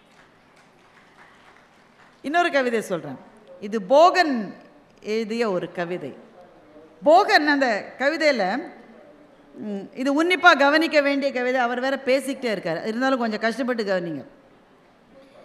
என்னுடைய அகங்காரம், இது அவரே சொல்றார், அதாவது ஒரு கவிஞன் சொல்றான். இந்த கவிஞன் யாரா வேணுமா இருக்கலாம். இந்த கவிஞன் திருநாவுக்கரசராக இருக்கலாம், இந்த கவிஞன் கம்பனாக இருக்கலாம், திருத்தக்க தேவராக இருக்கலாம், பாரதியாக இருக்கலாம், பாரதிதாசனாக இருக்கலாம், யாரா வேணா இந்த கவிஞன் இருக்கலாம். ஆனால் அத்தனை கவிஞர்களாகவும் நின்று கொண்டு கவிஞர் போகன் இந்த கவிதையை எழுதுகின்றார். என்னுடைய அகங்காரம் என்னுடைய படிப்பிலிருந்தோ என்னுடைய எழுத்திலிருந்தோ வந்ததல்ல என்றேன் நண்பனிடம். புரியுது தானே இது? அந்த கவிஞன் சொல்றான். கவிஞர்கள் எல்லாமே ஒரு கெத்தாக தானே இருப்பாங்க இல்லை? என்னுடைய அகங்காரம் என்னுடைய படிப்பிலிருந்தோ என்னுடைய எழுத்திலிருந்தோ வந்தது அல்ல என்று நண்பனிடம் சொன்னேன். பின் என்று கேட்டான். அப்போ நண்பன் கேட்டான், நீ அகங்காரம் இல்லாதவன் பான்னு நண்பன் சொல்லலை, நீ அகங்காரம் இருக்கிறவன் தான். அப்போ எங்கிருந்து வருது? என்னுடைய அகங்காரம் என்னுடைய நேற்றைய துயரங்களிலிருந்து வந்தது, என்னுடைய இன்றைய துன்பங்களிலிருந்து வந்தது என்று. நண்பன் கேட்டான், துயரம் வந்தால் பணிவுதானே வரும், அகங்காரம் வருமா என்று நண்பன் கேட்டான். புரியுதானே இது? வாழ்க்கை போட்டு போட்டு அடித்தா இன்னும் பணிஞ்சு தான் போவோம். இன்னும் பணிஞ்சு, ஐயா ஐயா இனிமேல் அடிக்காதீங்கய்யா, ஐயா முடியல, அப்படி தானே சொல்லுவோம். இவன் துன்பங்களிலிருந்து அகங்காரத்தை பெற்றேன் என்றான். அப்போ துயரங்கள் வந்தால் பணிவு தானே வரும், அகங்காரம் எப்படி வரும் என்று நண்பன் கேட்டான். நான் சொன்னேன், துயர் உற குறுகுகிறவன் மனிதன், துயர் உற நிமிருகிறவன் கவிஞன் என்று நான் பதில் சொன்னேன் என்று போகன் சொல்லுகின்றான். என்ன ஒரு அபாரமான கவிதை இல்லை? அந்த கவிதையை இப்படி முடிக்கிறார் போகன். காலனை காலடிக்கு வர சொன்ன பாரதியை பற்றி கேள்விப்பட்டிருக்கிறாயே? ஐயா பேசிட்டு இருந்தார். காலா, உன்னை நான் சிறு புல்லென மதிக்கிறேன். யாரு? 39 வயதில் இருந்த மகாகவி பாரதி. காலா, உன்னை நான் சிறு புல்லென மதிக்கிறேன். எனக்கு எமனை பார்த்து மதிப்பே கிடையாது, எனக்கு உன்னை நான் மிதிக்கணுன்றார். அது கூட இவர் போய் மிதிக்க மாட்டாராம். எந்த காலடி அருகே வாடா, சற்றே உன்னை மிதிக்கிறேன்னு மகாகவி பாரதி எழுதுறார். நான் உன்னை மிதிக்கணும், நீயா வந்து மிதியை வாங்கிட்டு போய். எப்படி தெரியுமா? ஸ்கூலில் நாங்கள் பிள்ளையா நாங்கள் ஸ்டூடெண்ட்ஸாக இருந்த போது, ரொம்ப காலம் முன்னாடின்னு அதுலேருந்து புரிஞ்சுக்கணும் நீங்கள். எங்கள் டீச்சர் என்னை கூப்பிட்டு போய் அந்த புளிய மரத்துலேருந்து ஒரு குச்சியை உடச்சிக்கிட்டு வாமாங்க. உடனே மகிழ்ச்சியாக ஓடுவோம். இன்னும் டீச்சர் நமக்கு ஒரு வேலை சொல்லிட்டாலும் நம்ம பெரிய ஆள்னு நமக்கு ஒரு போர்டை தொடைமாங்க, அவ்வளோ பெரிய ஆள் மாதிரி இருக்கும். நமக்கு போய் அந்த மரத்தில் ஒரு குச்சியை உடைச்சிடும், ஓடி போய் குச்சியை உடைச்சிட்டு ஒரு செகண்டில் ஓடி வருவான். எதுக்குன்னு நம்மளை அடிக்க. அடிச்சப்போ கையை நீட்டினா இந்த அடிக்கிற போது ரிஃப்ளெக்ஸ் ஆக்ஷனில் பின்னாடி இழுப்போம்ல, நான் அடித்தா நீ கையை பின்னாடி இழுக்கிறனோ அதுக்கு 2 அடி விடும். இன்றைக்கு ஆசிரியர்கள் பாவம் கனவுல கூட நினைக்க முடியாது, கனவுல கூட பிள்ளை அடிக்கிறதா நினைக்க முடியாது. அப்படியே தப்பி தவிர அடிக்கிறாமா அடிக்காதுங்க, அடிக்கிறாமா செஞ்சுட்டா உடனே போய் அப்பா அம்மாட்ட சொல்லி அப்பா அம்மா தாத்தா பாட்டி எதிர் வீட்டு ஆயா பக்கத்து வீட்டு நான் எல்லாம் ஸ்கூலுக்கு வந்துடுறாங்க. ஏனென்றால் அது எது ஆசிரியர்கள் எப்படி இருக்க வேண்டும் என்ற அந்த வரைமுறைகள் மாறிவிட்ட ஒரு தலைமுறை. எந்த காலத்தை எந்த நோக்கத்தை கொண்டும் பிள்ளைகளினுடைய சுயமரியாதையும் தன்மானமும் அவர்களுடைய நெஞ்சும் நொறுங்கிவிடக்கூடாது என்பதற்காக இந்த விதிகள் அதை நம்ம ஏற்றுக்கொண்டு தான் ஆக வேண்டும். ஆனால் நேற்றைக்கு அப்படி கிடையாது. என்ன அடித்தாலும் வீட்டில் சொல்ல மாட்டோம். ஏன்? டீச்சர் அடிக்கிற அளவு நீ கெட்டவளான்னு வீட்டில் 2 அடி விழும். டீச்சரை மெதுவாக தான் அடிக்கும். அதனால் நாம் அதை சொல்ல மாட்டோம். இப்போது நாமளே குச்சியை உடைச்சி நாமே அடி வாங்கின மாதிரி இப்போ இந்த யமன் என்ன பண்ணணுமா, அவனே வந்து பாரதியார் கால் கிட்ட நிற்கணுமா. அவன் அப்படி நின்னப்புறம் இவர் உதச்சி தள்ளுவார். காலா உன்னை நான் சிறு புல்லென மதிக்கின்றேன், எந்தன் காலருகே வாடா சற்றே உன்னை மிதிக்கிறேன்னு சொன்னார்ல, அதை போகன் இந்த கவிதையிலே பயன்படுத்தி கொண்டு காலனை காலருகே வர சொன்ன பாரதியை பற்றி கேள்விப்பட்டிருக்கிறாயா? அந்த கவிதையை எழுதிய போது அவன் கையில் காலனா காசு கூட கிடையாது என்று போகன் கவிதையை முடிக்கின்றார். அப்ப கால காலங்களாக கவிஞர்களை, சிந்தனையாளர்களை, புத்தாக்க சிற்பிகளை இந்த சமூகம் எப்படி நடத்தி இருக்கிறது என்றால் ஒரு கொடுங்கோல் தன்மையோடு தான் நடத்தி இருக்கிறது.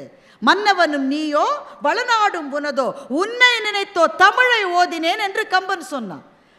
யார் பேட்ரனோ அதுவரை அவரை யார் காப்பாற்றி வந்தார்களோ அல்லது அவனுடைய கவிதைக்கு இடம் கொடுத்தார்களோ அந்த சோழ மன்னனை பார்த்து தான் கம்பன் இதை சொன்னான். அப்ப என்னுடைய கவிதைக்கு, என்னுடைய கவித்திறனுக்கு ஒரு குறைவு வந்தது என்றால், உன்னை அண்டி பிழைக்கிறவன் போல என்னை நீ நடத்த ஆரம்பித்தால் அதற்கு பிறகு அந்த இடத்தில் நான் நிற்க மாட்டேன் என்ற கவிஞர்களால் தான் தமிழ் இன்றைக்கு இத்தனை தூரம் வளர்ந்திருக்கிறது. அப்போ இந்த 2 கவிதைகளையும் 2 எக்ஸ்ட்ரீமில் நீங்கள் வச்சு பாருங்க. முதல் கவிதையில் வண்ணதாசன் ஒரு நிலையிலிருந்து விழுந்து விட்ட போது கூட மனச்சலனம் இல்லாமல் வாழ்கிற வாழ்க்கையை சொல்லுகிற கவிதை இந்த பக்கம். வாழ்க்கை உன்னை போட்டு எவ்வளவு அடித்து மிதிச்சாலும் நீ அந்த வாழ்க்கையை பார்த்து துயர் உற குறுகுகிறவன் மனிதன், துயர் உற நிமிருகிறவன் கவிஞன் என்று நிமிர்ந்து நின்ற கவிஞர்களை சொல்லுவது இந்த பக்கம் என்றால், இதற்கு நடுவிலே தான் தமிழ் கவிதை என்ற அந்த மகத்தான நெசவு நடந்து கொண்டே இருக்கிறது. அப்போ ஒரு கவிதையிலிருந்து எனக்கு ஒரு புதையல் கிடைக்குமா என்றால் கிடைக்கும். வாழ்க்கையை வாழ சொல்லி தருவது கவிதை. நம்ம எத்தனை பேர் கண்ணதாசன் எழுதி கிட்டத்தட்ட 40 ஆண்டுகளான அந்த கவிதை இப்போது கேட்டாலும் நிமிர்ந்து நிற்கின்றோம். மயக்கமா, கலக்கமா, மனதிலே குழப்பமா, வாழ்க்கையில் நடுக்கமா, இது மட்டும் சாதாரண வரிகள். இதை யார் வேணா எழுத முடியும். அடுத்தவர் எழுதுறாரு, வாழ்க்கை என்றால் 1000 இருக்கும்.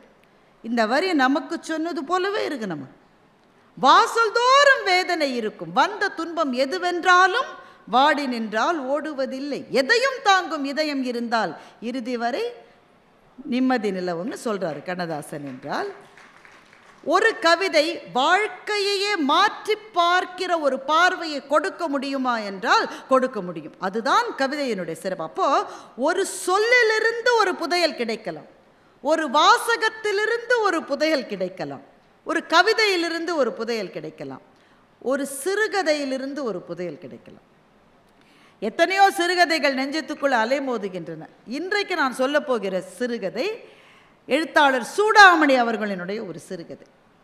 நம்ம இந்த வாழ்க்கையில் நிறைய இழந்துட்டோம். சார் அதை ரொம்ப அழகாக படம் பிடித்து காட்டிக்கொண்டே வந்தார். எவ்வளவு இழந்து விட்ட வாழ்க்கை. யாரோ சொல்கிறாங்க என்ன சாப்பிட்ணுன்னு, யாரோ சொல்கிறாங்க நீ it is time to stand அப்புங்குது. நம்மளை ஏற்கனவே நான் நின்றுட்டு தான் இருக்கேன், நீ இதை சாப்பிடு, நீ இதை செய்ய. இப்போ நீங்கள் சும்மா வாட்ஸ்அப் எடுத்து சும்மாவாது ஒரு 2-3 குரூப்ஸுக்கு அனுப்புங்களேன். அதான் ஏகப்பட்ட குரூப்ஸ் இருக்கேன். இந்த ஃபேமிலி குரூப்னு ஒரு கொடுமை எல்லாருக்கும் இருக்கும். கொடுமைகளிலெல்லாம் பெரிய கொடுமை அது. அதில் இந்த அம்மாக்கள் என்ன பண்ணுன்னா கம்பல் பண்ணி பிள்ளைங்களையும் ஃபேமிலி குரூப்பில் சேர்க்கும். அம்மாக்களுக்கு என்ன தெரியாதுன்னா பிள்ளைங்கள்லாம் சேர்ந்து தனக்குள்ளே ஒரு ஃபேமிலி குரூப் வச்சுருக்கோம். இந்த குரூப்பில் நீங்கள் என்ன போஸ்ட் பண்ணாலும் பிள்ளைங்க அதை காரி துப்பி அவங்க தங்களுக்குள்ளே பேசிப்பாங்க. சும்மா வாட்ஸ்அப் குரூப்பில் போடுங்களேன், நம்ம எல்லோரும் சேர்ந்து ஸ்ரீலங்காவுக்கு ஒரு பயணம் போனால் என்ன அப்படின்னு சும்மா போடுங்களேன். போக வேண்டாம்.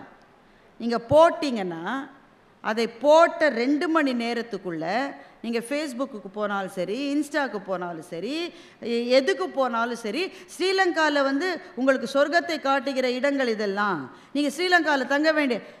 நான் ஒன்ட்டு சொல்லலையேப்பா, நான் என் மச்சான்ட்டெல்லாம் பேசிகிட்டு இருந்தேன். நீ மச்சான்கிட்ட பேசினாலும், மாப்பிள்ளைகிட்ட பேசினாலும், மருமகள்கிட்ட பேசினாலும் நீ ஃபோன்கிட்ட தான் பேசிகிட்டு இருக்க. Your phone is listening to you. இப்படி மற்றவர்கள் நம்மை கவனித்து கொண்டே இருக்கிற ஒரு உலகத்தில் நாம் வாழ்கிற போது பலவற்றை இழக்கிறோம். இழந்ததனுடைய பட்டியல் மிக பெரிது. நம்மளாம் சின்ன பிள்ளையா இருக்கும்போது வீட்டு வாசலில் வித்துக்கிட்டு போவாங்களே, அந்த குரல்களை இழந்து விட்டோம். பார்த்தீங்களா? பாய் பாய் பாய்னு கத்திக்கிட்டு ஒருத்தர் கரெக்டாக போவார். இந்த பஞ்சு மிட்டாய் விற்கிற சகோதரர் ஒருவர் போவார். அவர் ஒரு குச்சி வச்சுப்பார், குச்சி மேலே ஒரு பொம்மை இருக்கும். அந்த பொம்மையை பார்த்தா எப்படி பரவசமாக இருக்கும் தெரியுமா? அவர் இந்த கையில் இந்த ரோஸ் கலரில் ஒரு வாட்ச் ஒன்று, அதை விட ஒரு சுவையான இனிப்பை என் வாழ்க்கையில் நான் சாப்பிட்டதே இல்லை அந்த மிட்டாயை விட.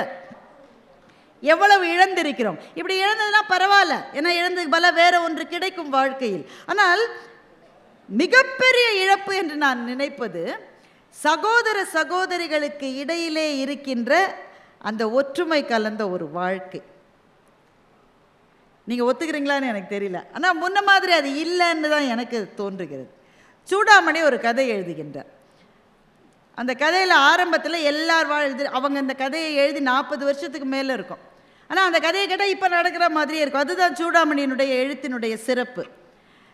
சூடாமணி சில உடல் குறைபாடுகளால் அவங்க வீட்டை விட்டு பெரும்பாலும் வெளியே போயிடாத ஒரு எழுத்தாளர். வீட்டுக்குள்ளேயே தான் இருந்திருக்காங்க.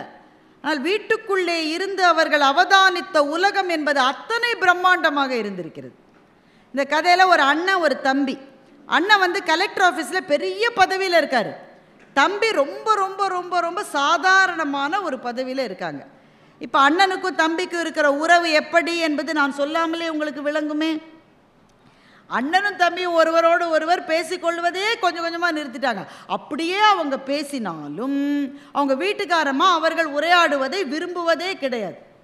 இப்போ இந்த தம்பி என்ன சொல்லிட்டான், அவனுக்கு நான்லாம் பெரிய விஷயம் இல்லை, அவன் கலெக்டர் ஆஃபீஸில் பெரிய பதவியில் இருக்கான், அமைச்சர்கள்லாம் அவன் வீட்டுக்கு வராங்க, கலெக்டர் அவன் வீட்டுக்கு வராங்க, நான் என்ன எதுக்கு ஒரு சாதாரண பியூன் மாதிரி ஒரு வேலையில் இருக்கேன், என்னை தம்பி நான் மதிப்பானா? இப்போ அண்ணனுடைய வீட்டில் ஒரு திருமணம் வருது. அண்ணனுடைய மகளுக்கு திருமணம். தகவல் யாருக்குங்க போனோம்? தம்பிகிட்ட எல்லாம் ஆலோசனை கேட்டிருக்கணும். ஆனால் பத்திரிக்கையெல்லாம் அடித்த பிறகு தான் அண்ணன் வீட்டில் கல்யாணம்னே தம்பிக்கு தெரிய வருது. உடனே தம்பி என்னுடைய மனைவி பொங்கி எழுந்து, அவங்களுக்கு என்ன பணக்காரங்க, நம்மள அவங்க மதிப்பாங்களா, நீங்கள் தான் போய் நின்று உங்கள் மரியாதையை கெடுத்துக்கிட்டீங்க. உடனே இவங்க 2 பேருக்கு சண்டை மூண்டு அண்ணன் வந்து பத்திரிக்கையை கொடுத்து அனுப்புகிறாரு. பத்திரிக்கையை கொடுத்து அனுப்புகிறாரு. ஏன் கொடுத்து அனுப்புகிறாரு? அவங்க வீட்டுக்காரம்மா சொல்லியிருக்கோம், அந்த வீட்டுக்கெல்லாம் போய் நான் பத்திரிக்கை வைக்கிறதா இல்லை அப்படின்னு சொல்லியிருக்கோம்.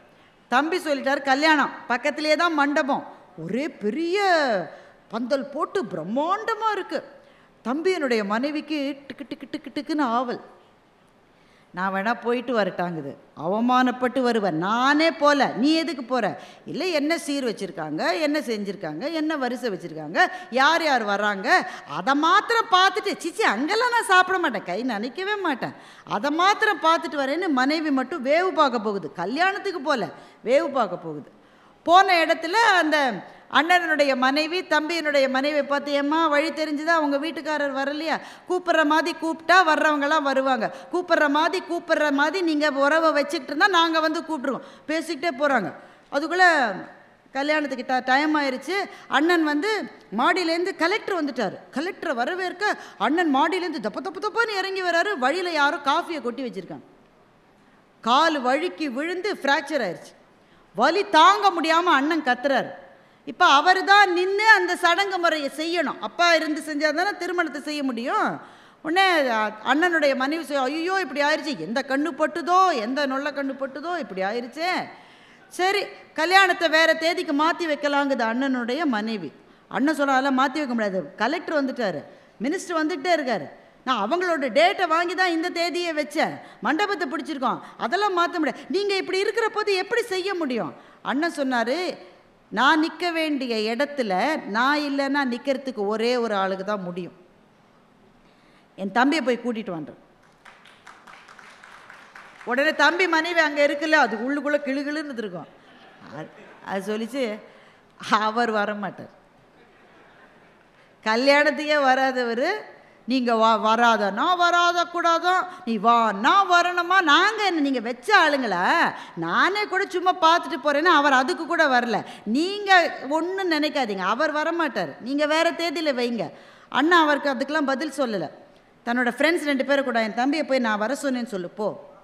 அவங்க 2 பேரும் போயிட்டாங்க. மண்டபமே நிசப்தமாக இருக்குது, டிக்கு டிக்கு டிக்குன்னு கடிகார சத்தம் மாத்திரம் கேட்குது. முகூர்த்த நேரம் பக்கத்தில் வந்துகிட்டே இருக்குது.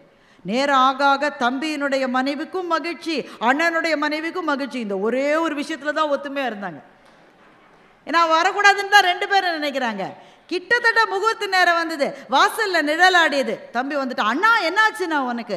எனக்கு என்ன ஆச்சுன்றது அப்புறம் பார்க்கலாம், எனக்கு வச்சிருந்த புது வேஷ்டியை நீ கட்டிக்க, நேர மணமேடைக்கு போ.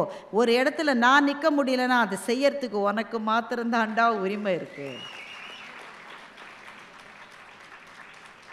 உடனே அண்ணன் மனைவி வந்து, அதாவது நான் அண்ணன் சொன்ன பேசாத, முதல்ல கல்யாணம் நடக்கட்டும், எல்லா பஞ்சாயத்தும் அப்புறம் வச்சுக்கலாம். இப்போது அந்தஸ்தில் வித்தியாசம் இருக்கலாம், வாழ்க்கையில் வித்தியாசம் இருக்கலாம், உங்களுக்கு 1000 நண்பர்கள் கிடைக்கலாம், 1000க்கு மேலே ஃபேஸ்புக் ஃப்ரெண்ட்ஸ் கிடைக்கலாம், உங்களுக்கு பெரிய பெரிய அதிகாரிகள் உங்களுடைய வீட்டு வாசலில் வந்து நிற்கலாம். ஆனால் நீங்கள் இல்லாத ஒரு இடத்துல உங்களுக்கு பதிலாக நிற்பதற்கு ஒரே ஒருவருக்கு உரிமை இருக்கிறது, உங்கள் சகோதரனுக்கோ சகோதரிக்கோ மாத்திரம்தான் அந்த உரிமை இருக்கிறது. அப்படின்லாம் நான் சொன்னேனே தவிர சூடாமணி எழுதலை. இது சொல்லாமலேயே புரிந்து கொள்ள வேண்டிய இடத்தில் கதையை முடிக்கிறவர் தான் உண்மையான எழுத்தாளர். தம்பி மணமேடைக்கு விரைந்தான் என்பதோடு அந்த கதை முடிந்து விட்டது. ஆனால் அந்த கதையை படித்த உடனேங்க என்னன்னே தெரியல, கதை எழுதி 40 வருஷம் ஆச்சு, ஆனால் கண்களிலிருந்து சிந்துகிற கண்ணீர் இந்த நிமிஷத்து கண்ணீர், 40 வருஷம் பழைய கண்ணீர் அல்ல. அது நம்ம ஓடிக்கிட்டே இருக்கிற வாழ்க்கையில் ரொம்ப முக்கியமாக ஒன்று மறந்துட்டோம்ல, நம்ம சின்ன வயசில் யார் கையை பிடிச்சிக்கிட்டு போனோமோ அவங்கள மறந்துட்டோம். அதற்கு பிறகு 100 விஷயம் நமக்கு கிடைச்சிருக்கலாம். ஆனால் நம்முடைய இளமைக்கால வாழ்க்கையை நம்மோடு பகிர்ந்து கொண்டவர்களில் மிச்சம் இருக்கிறவர்கள் நம்முடைய அண்ணாவும் தங்கையும் அக்காவும் தம்பியும் தானுங்க. வாழ்க்கையில் எதை இழந்தாலும் இழக்கலாம், சண்டைலாம் வரும், அப்படித்தான் சண்டை வரும். என்ன சண்டை இருந்தாலும் எங்கள் அக்காவை நான் விட்டு கொடுக்க மாட்டேன், எங்கள் அண்ணனை நான் விட்டு கொடுக்க மாட்டேன், என் தம்பி அப்படி பேசாத என்ற வார்த்தைகளை இழந்திருக்கிறோம் இல்லை. இதுதான் இழப்புகள் எல்லாவற்றையும் விட மிகப்பெரிய இழப்பாக எனக்கு தோன்றுகின்ற இழப்பு. அப்போ இதை படிக்கிற போது அல்லது இந்த கதையை நான் சொல்ல கேட்கிற போது உங்கள் யாரோ ஒருவருக்கு 1 வருஷம் ஆச்சுல என் தம்பிகிட்ட பேசி ஒரு காலாவது பண்ணிடலாமா, என்னடா எப்படிடா இருக்க, பொங்கலுக்கு வரியாடா, ஒரு வார்த்தை கேட்டுடலாமா, இவ்வளோ நாள் கேட்கல, ஏன் அவங்க அந்த நாய் கேட்கட்டும், நான் தான் கேட்கணுமா, அவன் என்னை கேட்க, அப்படி தானே கேட்காம இருந்தீங்க. ஆனால் சூடாமணியினுடைய எழுத்தில் இருக்கிற ஏதோ ஒன்று நம்முடைய நெஞ்சத்துக்குள் பாறையாக இருக்கிற எதையோ உடைத்து தள்ளிவிட்டு, எதுக்குடா இந்த வீராப்பு, இந்த வீராப்பு எவ்வளவு நாளைக்கு உனக்கு, நீ யோசிச்சு பாரு. சின்ன வயசில் உன்னோட கிளாஸில் உன்னை எல்லாரும் அடித்த போது நீ போய் அண்ணன்ட்ட போய் சொன்னிய, அண்ணன் வந்து எவன்டா என் தம்பி அடிச்சதுன்னு வந்து நின்னானே, அந்த நாளை நீ மறந்துட முடியுமா? அந்த உறவு ஒன்று ஆரம்பத்திலே தொடங்கிய உறவினுடைய அடர்த்தி என்பது பிறகு வந்த எந்த உறவின் அடர்த்தியை விட அந்த அடர்த்தி தான் அதிகமாக இருக்கும்.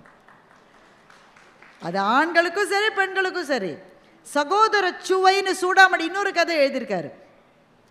இந்த சகோதரர்களுக்குன்னு கொடுக்க வேண்டிய நேரத்தை வாழ்க்கை என்கிற காட்டாறு ஓடுகிற வேகத்தில் இழந்து விட்டோமே, இதை விட பெரிய இழப்பு இருக்க முடியுமா என்று நம்ம எல்லாம் ஒரு நிமிடம் சிந்திக்க வைத்து சகோதர சுவை என்கின்ற புதையலை இந்த ஒரு கதை கொடுக்க முடியும் என்று சொன்னால் ஒவ்வொரு கதையிலிருந்தும் நமக்கு என்னென்ன கிடைக்கும் என்பதை யோசித்து பாருங்கள். எனவே ஒரு கதைக்குள்ளிருந்து ஒரு புதையலையே நம்மால் எடுத்து விட முடியும். அப்போ ஒரு வார்த்தையிலிருந்து ஒரு புதையல் கிடைக்கலாம், ஒரு வாசகத்திலிருந்து ஒரு புதையல் கிடைக்கலாம், ஒரு கவிதையிலிருந்து ஒரு புதையல் கிடைக்கலாம், ஒரு கதையிலிருந்து ஒரு புதையல் கிடைக்கலாம், ஒரு புத்தகத்திலிருந்து ஒரு புதையல் கிடைக்கலாம். புத்தகத்திலிருந்து ஏன் புதையல் கிடைக்கும் என்று சொன்னால், நிறைய பேர் என்கிட்ட சொல்கிற பிரச்சனை என்னென்னா, மேடம் படிக்கணும்னு நீங்கள் சொல்கிறீங்க மேடம் அந்த புத்தக கண்காட்சியில், நானும் புக்கெல்லாம் வாங்கினேன் மேடம், படிக்க ஆரம்பித்தா அப்படியே ஒரு தூக்கம் வருது பாருங்க. அப்படிதான் வரும். தூக்கம் வராதுன்னு உங்களுக்கு யார் சொன்னது? அப்படிதான் வரும். அதில் ஏதோ ஒரு சொல், அந்த சொல் அது உங்களை பிடிச்சிரும் பாருங்க. அதை பிடிச்சிட்டீங்கன்னு வைங்க, அதுக்கப்புறம் எந்த தூக்கமும் வராது. அந்த புத்தகத்தை படித்து முடிக்காமல் உங்களால் தூங்கவே முடியாது.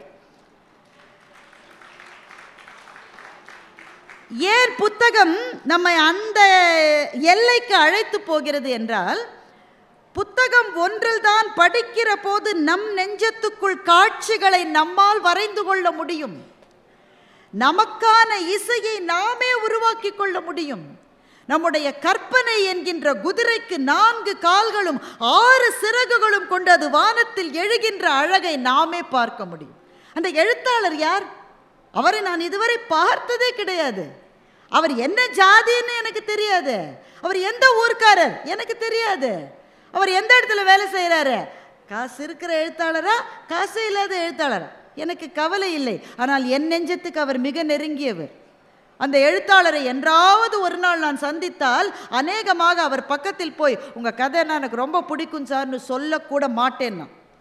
ஏனென்றால் எனக்கு தேவை அந்த எழுத்தாளருடைய உருவம் அல்ல, எனக்கு தேவை கதையிலிருந்து புறப்பட்டு வருகிற அந்த எழுத்தாளர் எனக்கு போதும். அவரை நான் நேரிலே பார்க்க வேண்டாம், பேச வேண்டாம், பழக வேண்டாம், அவர் எனக்கு நண்பராக கூட இருக்க வேண்டாம். ஒருவேளை அப்படி பக்கத்திலே போய் இவரா இப்படி எழுதினார்னு சந்தேகம் வந்துருச்சுன்னா, அதனால் தூரத்திலிருந்து தெரிகிற அந்த தரிசனம் என்பது ஜோதிமயமான தரிசனம். பெருமக்களே, சில கதைகள் நம்முடைய வாழ்க்கையில் நாம் செல்ல வேண்டிய பாதையை நமக்கு நிர்ணயமிட்டு காட்டுகின்றன. சில புத்தகங்களும் அப்படித்தான். 100 புத்தகங்களை சொல்ல முடியும், 100 புத்தகங்களை சொல்ல முடியும். ஆனால் நீங்கள் ஒன்றை யோசித்து பார்த்திருக்கிறீர்களா நண்பர்களே? ஒரு கலாச்சாரத்தை, ஒரு இனக்குழுவை சிதைக்க வேண்டும் என்று நினைக்கிறவர்கள் என்ன செய்யணும்? இந்த கலாச்சாரமே இங்கே இருக்கக்கூடாதுங்க, இந்த செட்டே இருக்கக்கூடாதுன்னு நினைக்கிறவர்கள் என்ன செய்யணும்? அவங்க துப்பாக்கியை வச்சு சுடணும், அரிவாளை வச்சு வெட்டணும், இருக்கிற அத்தனை பேரும் குழந்தையிலேருந்து குஞ்சு குழுவான்லேருந்து அத்தனையும் கொல்லணும், அப்படித்தானே செய்யணும்.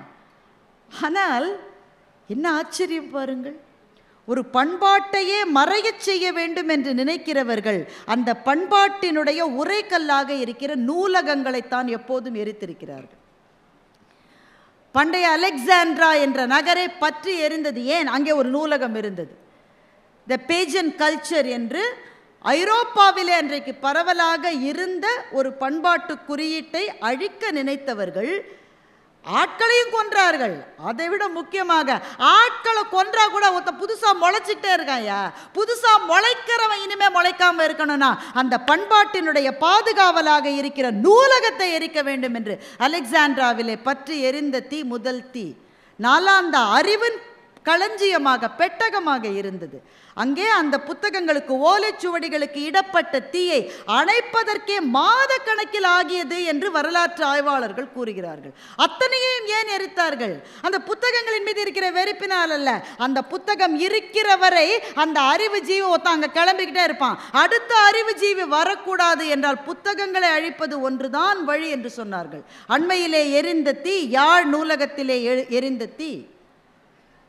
அங்கே எத்தனை லட்சம் புத்தகங்கள்னு தெரியவில்லை, கிட்டத்தட்ட 5 லட்சம் புத்தகங்கள் என்று எழுத்தாளர் சுஜாதா ஒரு குறிப்பிலே சொல்லுகின்றார். அத்தனை புத்தகங்களும் எரிக்கப்பட்டன. எனவே ஒரு அறிவு சார்ந்த ஒரு சமூகத்தை, ஒரு இனத்தை, ஒரு பண்பாட்டு குழுவை நீங்க கட்டுப்படுத்தணும்னு நினைச்சா கொலை மாத்திரம் ஆயுதம் அல்ல, நூலகங்களை எரிப்பதும் ஒரு ஆயுதம் என்றால் அதிலிருந்து புரிந்து கொள்ளுங்கள் புத்தகத்தினுடைய சக்தி என்ன என்பதை அதிலிருந்து நீங்கள் புரிந்து கொள்ளுங்கள். அந்த புத்தகம் இருக்கிறவரை, இன்னைக்கு அந்த புத்தகத்தை யாரும் படிக்காமல் கூட இருக்கலாம், ஆனால் அது வாழுகிறவரை யாரோ ஒரு புரட்சியாளன் கிளம்பி வந்து கொண்டுதான் இருப்பான். அவனை உங்களால் நிறுத்தவே முடியாது. ஒவ்வொரு புத்தகமும் இதுவரை நாம் பார்க்காத ஒரு வாழ்க்கையை நமக்கு காட்டிக்கொண்டே இருக்கிறது. நான் 100 உதாரணம் சொல்ல முடியும், ஆனால் எனக்கான நேரம் கிட்டத்தட்ட நிறைவடைகிற பொழுது வந்து விட்டது. ஒரே ஒரு புத்தகத்தை சொல்கிறேன். இங்கே ஒரு புத்தகத்தை சொல்கிறதுனால இந்த அம்மா ஒன்று தான் படித்து நினைக்காதீங்க, சொல்கிறதுக்கு நேரம் அவ்வளோதான் இருக்குது. மிக மிக சிறப்பான ஒரு புத்தகம் கிழக்கு பதிப்பகத்தில் போட்டிருக்காங்க. கழுகுகளின் காடு என்று ஒரு புத்தகம். அது ஏன் அந்த புத்தகத்தை பற்றி நான் சொல்கிறேன்றதை முதல்ல சொல்லிடுறேன். திரு சந்திரசேகர் என்கிறவர் அதை எழுதியிருக்கிறார். அநேகமாக அவர் காட்டிலாக்காவினுடைய துறை அதிகாரியாக ஒருவேளை இருக்கிறார் என்று நினைக்கின்றேன். வேலை நிமித்தமாக காடுகளுக்கு போகிற அந்த பணி அவருக்கு. காடுகளுக்கு போகிற போது அந்த வாழ்க்கை அவரை ஆச்சரியப்படுத்துகிறது, அவரை அதிசயிக்க வைக்கிறது. அதே புத்தகம் ஆங்கிலத்திலே மொழிபெயர்க்கப்பட்டு எமரால்ட் பதிப்பகமும் அதை வெளியிட்டிருக்கிறார்கள்.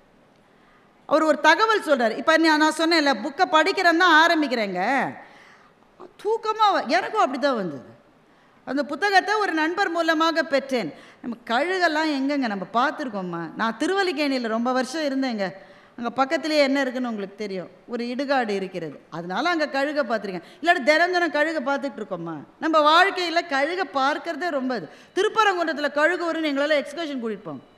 அப்போ இதை தவிர கழுகை பற்றி நமக்கு ஒன்றும் அவேர்னஸே கிடையாதுங்க. அதுவும் ஒரு பறவை. ஐயா வந்து குயிலை பற்றி சொன்னார், காக்காவை பற்றி, அதெல்லாம் அது பார்க்குறோம். இது கண்ணிலேயே பட மாட்டேங்குது. ஏனென்றால் கழுகுகள் நாம் இழந்து கொண்டிருக்கிற ஒரு பறவை இனம். இந்த புத்தகம் அதை பற்றி பேசுகிறது. எனக்கு எப்போ அந்த ஒரு பாயிண்ட் வர்ற மட்டும் கொஞ்சம் நமக்கு தூக்கம் வர மாதிரி தான் இருக்கும். அப்புறம் சரி, ஒரு த்ரில்லரே இல்லையே. ஒரு ஹீரோ வந்தான், அவன் நடக்கிற போதே நெருப்பு பொறி பறந்தது, அவன் இந்த பக்கம் பண்ணால் 100 பேர் விழுந்தான், இப்படி பண்ணால் 100 பேர் விழுந்தான், இதெல்லாம் எதுவுமே இல்லைங்க. ஒரு டூயட் இல்லை. நீங்கள் எவ்வளோ நேரம் படிப்பீங்க? நீங்கள் திடீர்னு ஒரு லைன் வந்தது, அவ்வளோதான். அதுக்கு பிறகு அந்த புத்தகத்தை வைக்கவே முடியல என்னால். ஒரு புள்ளி விவரம் சொல்லுகிறார், ஒரு டேட்டா. இந்த கழிவு இருக்குல்ல, நம்மளாம் எவ்வளோ குப்பை போடுறோம் உங்களுக்கு தெரியும். இந்த கழிவுகளை அகற்றுவதற்கு நம்முடைய அரசாங்கம், மாநகராட்சி எவ்வளோ செலவழிக்கிறாங்க? கோடிக்கணக்கில் செலவழிக்கிறாங்க. ஒரே ஒரு கழுகு தன்னுடைய வாழ்நாளில் அகற்றுகிற கழிவுக்கு நீங்கள் ஒரு பொருளாதார மதிப்பு போட்டால் கிட்டத்தட்ட 3.5 லட்சம் ரூபாய் செலவாகக்கூடிய அளவுக்கான கழிவை ஒரு சின்ன கழுகு நீக்கி விடுகிறது தன் வாழ்நாள். இந்த பாயிண்ட் உங்களுக்கு புரிந்ததா? நாம் ஒன்றுமே துப்புரவு பணி செய்கிற சகோதரர்கள் இல்லைன்னு வச்சுக்கிட்டா கூட நிறைய கழுகு தான் அந்த வேலையை அது செஞ்சிடும். ஆனால் அந்த கழுகுகளை நம்முடைய அஜாகிரதையினாலும் நம்முடைய அலட்சியத்தினாலும் இழந்து கொண்டே இருக்கிறோம். அந்த எண்ணிக்கை குறைந்து கொண்டே. இதுதான் அந்த புத்தகத்தினுடைய நோக்கம். அந்த புத்தகத்தில் இவர் வந்து அம்மினி அம்மான்ற ஒரு அம்மாவை ஒரு வயசான அம்மாவை சந்திக்கிறார்.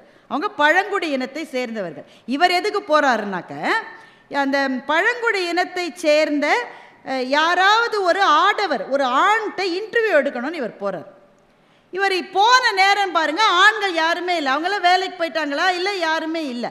இங்கே அம்மினி அம்மானு ஒரு அம்மா இருக்குதுங்க, இது கூடலூர் பக்கத்தில். இவர் காட்டுக்கு போகிறார். அம்மினி அம்மாவுக்கு 84 வயசுக்கு மேலே ஆச்சு. அந்த அம்மாட்ட வேணால் பேசுங்க. என்னங்க, நான் கொஞ்சம் இன்டர்வியூக்காக வந்திருக்கேங்க. அதாவது ஆண்கள் காட்டுக்குள்ளே போகிற அளவு பெண்கள் போக மாட்டாங்க தானே அப்படின்னு இவர் சொல்கிறார்.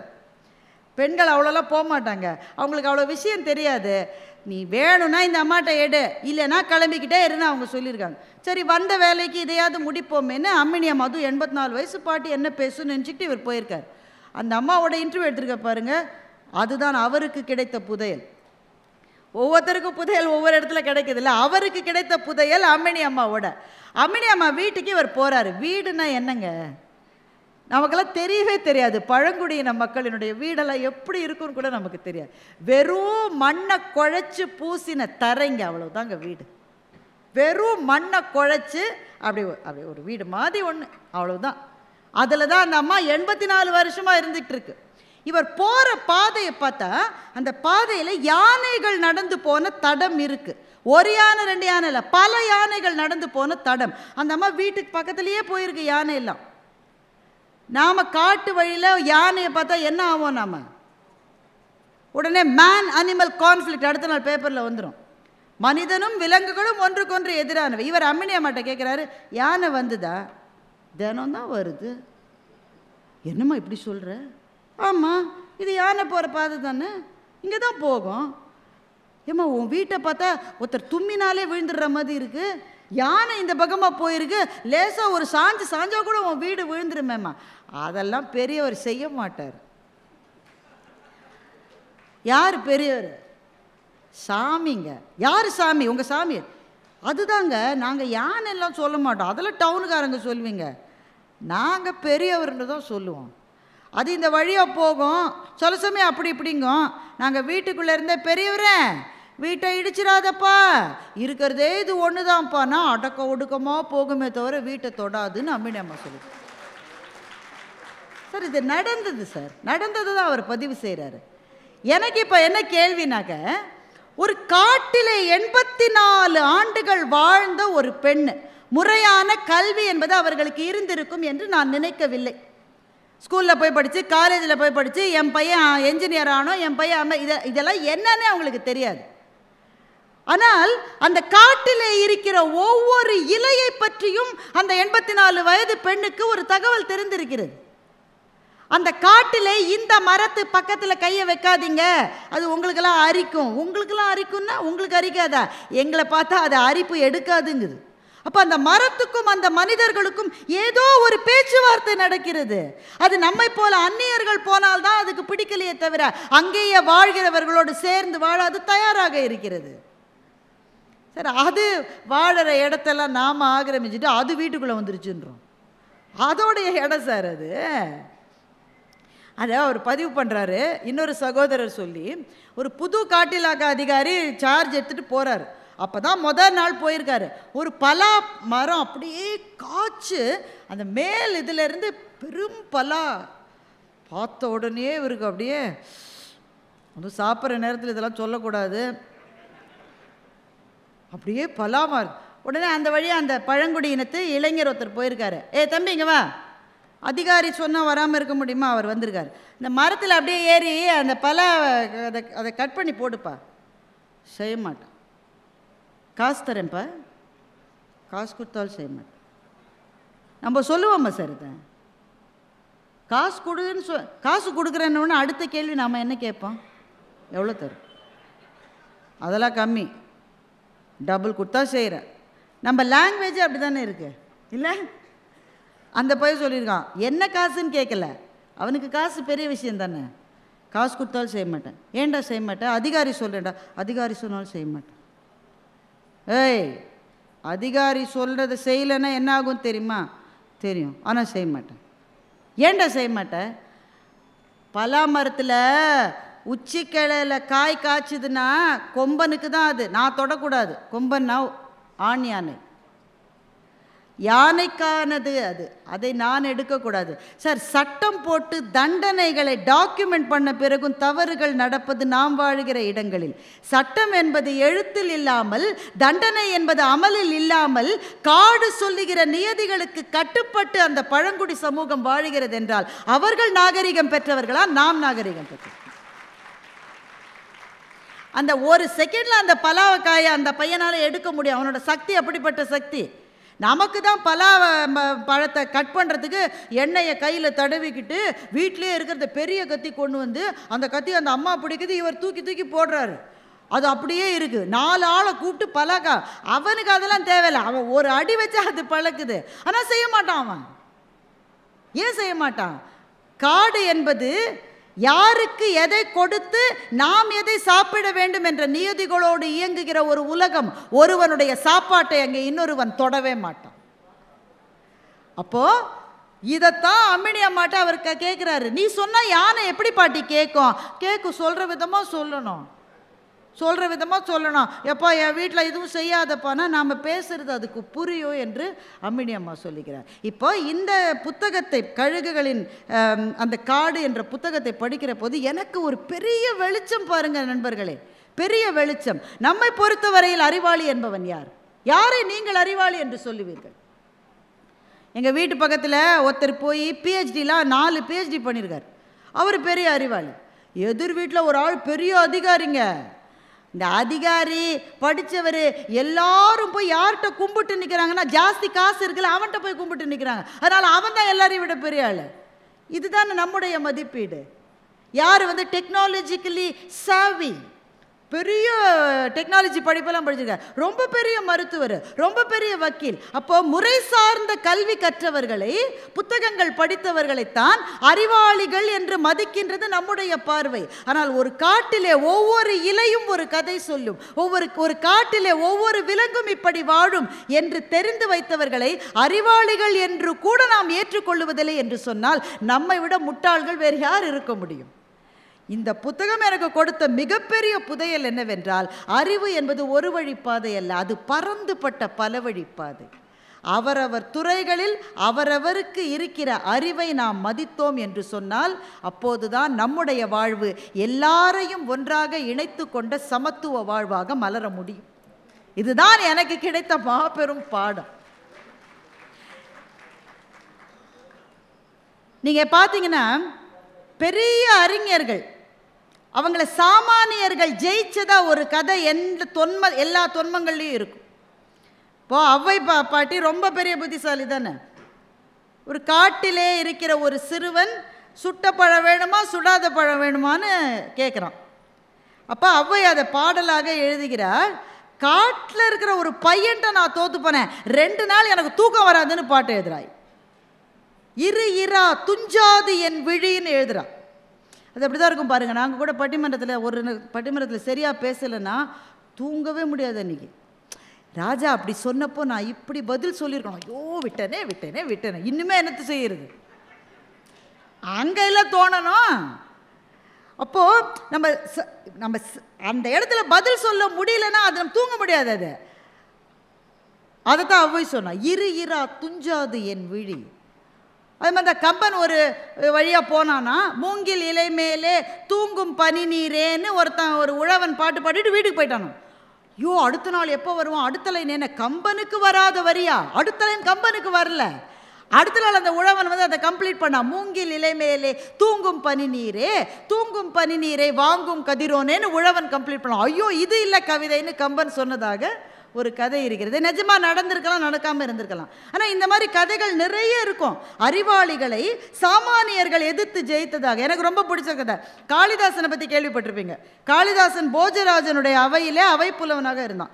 போஜராஜனுக்கு காளிதாசனுடைய கவிதைனா அப்படி பிடிக்குமா, தினம் காளிதாசனை பாராட்டிக்கிட்டே இருப்பான். இந்த மாதிரி யாராலும் எழுதப்பட, இந்த மாதிரி அதனால் காளிதாசனுக்கு கொஞ்சம் ஒரு வேளை வரும் தானேங்க, மனுஷன் தானேங்க வரும் தானே, கொஞ்சம் ஒரு ஊருக்கு போகிறான். அந்த தண்ணி தாகம் எடுக்குது. ஒரு பொண்ணு தண்ணி குடம் எடுத்துக்கிட்டு எதிரில் வர்றான். அந்த பொண்ணுக்கிட்ட, அம்மா கொஞ்சம் தண்ணி கொடு. யாருன்னு தெரியாதவங்களுக்கு நாங்கள் தண்ணி கொடுக்க மாட்டோம். இவன் யோசிக்கிறான், நான் யாருன்னு சொன்னால் இவளுக்கு புரியுமா, நான் எவ்வளோ பெரிய கவிஞன், அரசனே தினம் என்னை புகழறான், இதெல்லாம் இவளுக்கு எப்படி சொல்கிறது. சரி அதெல்லாம் சொன்னால் புரியாத அவளுக்கு, நான் ஒரு விருந்தாளின்னு வச்சுக்கம்மா, ஒரு விருந்தாளிக்கு தண்ணி கொடுமா என்று காளிதாசன் சொல்லுகிறான். அந்த பெண் சொன்னால், அந்த உலகத்தில் 2 விருந்தாளிகள் தான் இருக்கிறார்கள். ஒன்று செல்வம், இன்னொன்று இளமை. இது 2ம் தான் வந்துச்சுன்னா கட்டாயம் திரும்பி போயிடும். அதனால் இது 2 தான் விருந்தாளி. இந்த 2ல் நீர் யார்? இவன் என்ன பதில் சொல்லுவான்? சரிம்மா விருந்தாளி இல்லை, நான் ஒரு பயணின்னு வச்சுக்கோ, எனக்கு கொஞ்சம் தண்ணி கொடு. இந்த உலகத்தில் 2 பயணிகள் தான் இருக்கிறார்கள். ஒன்று சூரியன், இன்னொன்று சந்திரன். அது 2ம் தான் நிற்காமல் போய்கொண்டே இருக்கிறது. இந்த 2ல் நீ யார்? இப்போ இது என்னடா வெள்ளங்கம் பிடிச்ச பொண்ணாக இருக்கும் போல இருக்கு இது. பாருமா, எனக்கு ரொம்ப விடாமுயற்சி உண்டு, நான் தண்ணி வேணும்னா தண்ணி வாங்கி குடிச்சிட்டு தான் போவேன் அப்படின்னு காளிதாசன் சொன்னான். அந்த பொண்ணு சொன்னான், இந்த உலகத்தில் 2 பேர் தான் விடாமுயற்சி உடையவர்கள். ஒன்று முடி, இன்னொன்று நகம். இது 2ம் தான் வெட்ட வளர்ந்துக்கிட்டே இருக்கும். இந்த 2ல் நீர் யார்? காளிதாசனுக்கு என்ன சொல்லுவது என்றே தெரியவில்லை. அம்மா நான் ரொம்ப பொறுமையாக இருக்கேன். என் பொறுமைக்கும் ஒரு எல்லை உண்டு. இந்த உலகத்தில் 2 பேர் தான் பொறுமையானவர்கள். 1, நீ எவ்வளவு மிதித்தாலும் தாங்கிக் கொள்ளுகிற பூமி. 2, கல்லை விட்டு நீ எரிந்தாலும் கனியை கொடுக்கின்ற மரம். இந்த 2ல் நீர் யார்? வெறுத்துட்டான் வாழ்க்கையை. ஒன்றை போய் தண்ணி கேட்டேனே, என்னை விட பெரிய முட்டாள் இருக்கவே முடியாது. இந்த உலகத்தில் 2 முட்டாள்கள் தான் இருக்கிறார்கள். 1, எல்லாரும் தன்னை புகழ்வதால் தான் அறிஞன் என்று நினைக்கிற அரசன். அந்த அரசனே தன்னை புகழ்வதால் தான் தான் அறிஞன் என்று நினைக்கின்ற கவிஞன். இந்த 2ல் நீ யார் என்று கேட்டார். கதை சொல்லுகிறது, தாயே என்று காளிதாசன் அவள் காலில் விழுந்தான் என்று கதை சொல்லுகிறது. இது ஒரு நிஜமா நடந்தாதுனா இந்த தொன்மம் நமக்கு சொல்லுவது ஒன்றுதான். அறிவாளிகள்னு சில பேர் ஸ்டாம்ப் குத்தி வச்சிருக்கோம் சார். அவங்க பதவியில் இருக்காங்க, அவங்க படிச்சிருக்காங்க, அவங்களுக்கு பட்டம் இருக்கு, அவங்கள்ட்ட இல்லை பணம் இருக்கு, அவங்க economically they are well to do, அவங்க பணமுடைய எவ்வளவு புத்தி இருந்தால் இவ்வளோ காசு சேர்த்துருப்பான்றோம், எவ்வளவு புத்தி இருந்தால் அவ்வளோ பெரிய பதவிக்கு போயிருப்பாங்கன்றோம். இப்போ இவர்களெல்லாம் நம்ம ஸ்டாம்ப் பண்ணி வச்சிருக்கோம், இவர்கள் தான் அறிவாளிகள், இவர்கள் தான் அறிவாளிகள். அறிவு என்பது குறிப்பிட்ட துறைகளுக்குள் சிறை வைக்கப்படுவது அல்ல என்ற வெளிச்சத்தை இந்த புத்தகம் தான் எனக்கு கொடுத்தது. பல துறைப்பட்ட அறிவு. அம்மினி அம்மாவுக்கு ஃபோனை எப்படி யூஸ் பண்ணுறதுன்னு தெரியாது சார். ஏன் வள்ளுவரே இன்னைக்கு வந்தால் கூட அவருக்கு அறிவில் நம்ம சொல்லிடுவோம், ஏன் அவர்கிட்ட ஃபோன் இல்லை. நம்ம பிள்ளைங்கள ஒரு ஃபோன் கூட இல்லை இந்த தாத்தாட்ட. ஐ டோன்ட் திங்க் இஸ் இன்டெலிஜென்ட்மா. ஆனால் அறிவு என்பது குறிப்பிட்ட துறைகளுக்குள் இருப்பதல்ல, அந்த துறை அறிவு அதை தாண்டி இருக்கின்ற விழுமியம் சார்ந்த அறிவு. சார் காட்டில் இருக்கிற அந்த அம்மா இங்கே யானையும் நானும் சேர்ந்து தான் வாழ முடியும்னு சொல்லுதில்லை. யானையை அழிச்சிட்டு நான் வாழணும்னு அந்த அம்மா நினைக்கல இல்லை. அப்படி அந்த அம்மா நினைக்காம இருக்கிறதுனால தானே அந்த அம்மாவை வாழறதுக்கு அந்த யானையை அனுமதித்திருக்கிறது என்றால் இயற்கை எல்லாரும் சேர்ந்து வாழுவதற்கான சூழலைத்தான் கொடுத்திருக்கிறது. அதைத்தான் எங்கள் தாத்தா வள்ளுவர் சொன்னார், பகுத்துண்டு பல்லுயிர் ஓம்பல் நூலோர் தொகுத்தவற்றுள் எல்லாம் தலை. எல்லாம் தலை. 1,00,000 புத்தகத்தை எழுதியிருக்காங்கடா இந்த உலகத்தில். ஒவ்வொருத்தரும் ஒன்று சொல்கிறான். எல்லாரும் சொல்கிறத நீ செய்ய, அதெல்லாம் செய்யாட்ட கூட ஒன்று செய்ய. பகுத்துண்டு பல்லுயிர் ஓம்பல் நூலோர் தொகுத்தவற்றுள். This earth is for everybody. இது உனக்கானதுன்னு நீ நினைக்கிறல்ல மனுஷன், அதனால தானே சார் ஏரி மேலே வீடு கட்டுறான். ஏன் அது அவனுக்கானதுன்னு அவன் நினைக்கிறான், இன்னொருத்த இருக்கக்கூடாதுன்னு அவன் நினைக்கிறான். அப்போ காட்டிலே வாழுகிற நம்மை போல பள்ளியிலே போய் படித்த அந்த முறை சார்ந்த அறிவு இல்லாதவர்களுக்கு நம்மை விட பெரிய ஞானம் இருக்கிறது. என்னவென்றால் காடு என்பது எல்லாரும் சேர்ந்து உறைந்து வாழுகிற இடம் என்ற எண்ணம் இருக்கிறது. நாட்டிலே வாழ்கிற நமக்கு இல்லையா சார்? நம்ம பார்க்கிங்கில் 10 சென்டிமீட்டர் பக்கத்து வீட்டுக்காரனோட பைக்கு வந்தா சும்மா விட்டுருவீங்க நீங்கள்? குன்றும் குன்றும். அப்ப எனக்கு எனக்கு எனக்கு என்று சுருக்கி கொள்ளுகிற ஒரு அறிவைத்தான் முறை சார்ந்த கல்வி நமக்கு கொடுக்கும் என்றால் அந்த கல்வியால் என்ன பயன் நமக்கு? அந்த கல்விக்கான வாய்ப்பே இல்லாத அம்மினி பாட்டிக்கு காட்டில் எல்லாரும் சேர்ந்து தான் வாழணும் என்ற அறிவு இருந்தால் அந்த அம்மினி பாட்டி நம்மளோட புத்திசாலி தானே சார். இந்த வெளிச்சத்தை எனக்கு கொடுத்தது இந்த புத்தகம். இது ஒன்று மயக்குகிற சொற்களால் ஒன்றும் கிடையாது. ஒரு ஒரு ஒரு அதிகாரியினுடைய டிராவல் லாக். அவர் பயணம் செய்கிறார், வேலைக்காக பயணம் செய்கிறார். பயணம் செய்கிற இடத்துல அவர் சந்தித்ததை பற்றி எழுதுகிறார் என்றால் உங்கள் ஒவ்வொருவருக்குள்ளேயும் ஒரு புத்தகம் இருக்கிறது. நீங்கள் படித்த புத்தகங்கள் அல்ல, உங்கள் வாழ்க்கையை உங்களால் எழுத முடியும். அப்படி நீங்கள் எழுதுகிற போது நான்லாம் எழுத்தாளர் இல்லை, எழுத்தாளர்னு யாருமே கிடையாது. உங்களுடைய சொற்களுக்கு சத்தியம் இருந்தால் எழுத்து தன்னைத்தானே எழுதி கொள்ளும். உள்ளத்துள் உண்மை ஒளி உண்டாகில் வாக்கில் ஒளி உண்டாகும் என்று எங்கள் மகாகவி சொன்னார். அப்போ மனசுக்குள்ள உண்மை இருந்து உண்மையத்தான் எழுதணும்னு நினைக்கிற எல்லாருமே எழுத்தாளர் ஆக முடியும் என்று சொன்னால் பெருமக்களே, ஐயா சொன்னதுபடி நாளைக்கு ரோபோக்கள் நம்மோட இந்த இந்த மாதிரி ஒரு கூட்டத்தில் ஒரு 40 வருஷம் நம்ம இருக்க மாட்டோம் யாராவது. அப்போ சென்னை புத்தக கண்காட்சியில் ஒரு பேச்சாளர் பேசினால் இங்கே உட்காந்துருக்கிறவங்கள எதெல்லாம் ரோபோ எதெல்லாம் ஆளுன்னு அவருக்கு தெரியவே தெரியாது. அப்போ ஒரு வசதி பாருங்க, ரோபோக்கெல்லாம் ப்ரோக்ராம் பண்ணிடலாம். நான் என்ன சொன்னாலும் கைத்தட்டணும்னு ஒரு ப்ரோக்ராம் பண்ணிட்டான்னு வைங்க, நாங்கள் யாரும் சொல்ல வேணாம், நீங்கள் இன்னும் கைத்தட்டவில்லையே சொல்ல வேணாம். ஆள் கம்மியாக இருக்கா, காலியான இடத்துலலாம் உட்கார்ற மாதிரி 7 ரோபோவை ப்ரோக்ராம் பண்ணி அனுப்பினா முதல் ரோ பின்னாடி ரோ எல்லாம் ஃபுல்லாகிடும். ஆனால் என்ன, அந்த ரோபோக்களினுடைய கைத்தட்டலிலிருந்து ஒரு உண்மையான பேச்சாளருக்கு மன எழுச்சி வந்து பேச முடியாது. மனிதர்கள் ஒன்றை பார்த்து பரவசமடைந்து அல்லது வியப்படைந்து அந்த ஒரு உணர்வு வருகிறது பாருங்க, அப்பத்தான் கலைகள் வளரும். நாளைய உலகத்தில் artificial intelligence is going to rule everything என்றால் முதலில் நாம் இழக்கப் போவது கலைஞர்களை இழப்போம், எழுத்தாளர்களை இழப்போம், பேச்சாளர்களை இழப்போம். எதுக்கு பேச்சாளர்? ஒரு ரோபோ இதை விட நல்லா பேசிச்சே, இது மட்டும் அவங்க 100 இடத்துல பேசினது இந்த ஒரு ரோபோவை பேசுதுன்னா என்ன கூப்பிடுவீங்களா, ரோபோவை கூப்பிடுவீங்களா? ஆனால் ரோபோ ஏற்கனவே பேசினது தான் பேசும். இங்கே உங்களுக்கும் எனக்குமான ஒரு உணர்வு பாலம் அமைந்து அதில் உங்களிடமிருந்து வாங்கி நான் பேசுகிறேனே, அதை ரோபோவால் ஒரு நாள் செய்ய முடியாது. எனவே பெருமக்களே, நம்மை நாளைய ரோபோக்களிலிருந்து வேறுபடுத்த போவது நம்முடைய கலை ரசனையும் எழுத்தின் மீது நமக்கு இருக்கிற, எழுத்து நமக்கு தருகிற பரவசமும் என்று சொன்னால், அந்த பரவசத்தை செழிக்கச் செய்கின்ற இது போன்ற புத்தக கண்காட்சிகள் மேன்மேலும் பெருக வேண்டும். எந்த புத்தகத்திலும் தூக்கம் வரும், ஆனால் தூக்கம் வராத ஒரு புள்ளியை தொட்ட பிறகு தூக்கம் வராது என்று நம்புகிற வாசகர்கள் வேண்டும். எழுத்து எனக்கு சோறு போடுகிற விஷயம் மாத்திரம் அல்ல, என்னுடைய ஆன்மாவுக்கான பரவசம் என்று நினைக்கின்ற எழுத்தாளர்கள் வேண்டும்.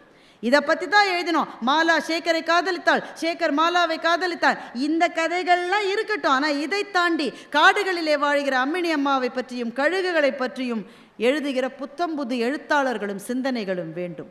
அது மலர மலரத்தான் நாம் பரவசப்பட முடியும், ஆச்சரியப்பட முடியும், அழ முடியும், விம்ம முடியும், இன்னொருவரின் வேதனைக்காக நாம் துன்பப்பட முடியும். இதெல்லாம் தான் மனிதர்களையும் ரோபோக்களையும் பிரித்து காட்டுகின்ற விஷயம் என்பதனால் நமக்கு அந்த பரவசங்களை உருவாக்குகிற எழுத்தாளர்கள் வாழட்டும், புத்தக கண்காட்சிகள் வளரட்டும் என்று சொல்லி இந்த நல்ல வாய்ப்புக்கு நன்றி பாராட்டி முடிக்கின்றேன். இந்த தகவல் உங்களுக்கு பிடிச்சிருந்தா லைக் பண்ணுங்க, உங்க ஃப்ரெண்ட்ஸுக்கு ஷேர் பண்ணுங்க, மறக்காம எங்க சேனலுக்கு சப்ஸ்கிரைப் பண்ணுங்க.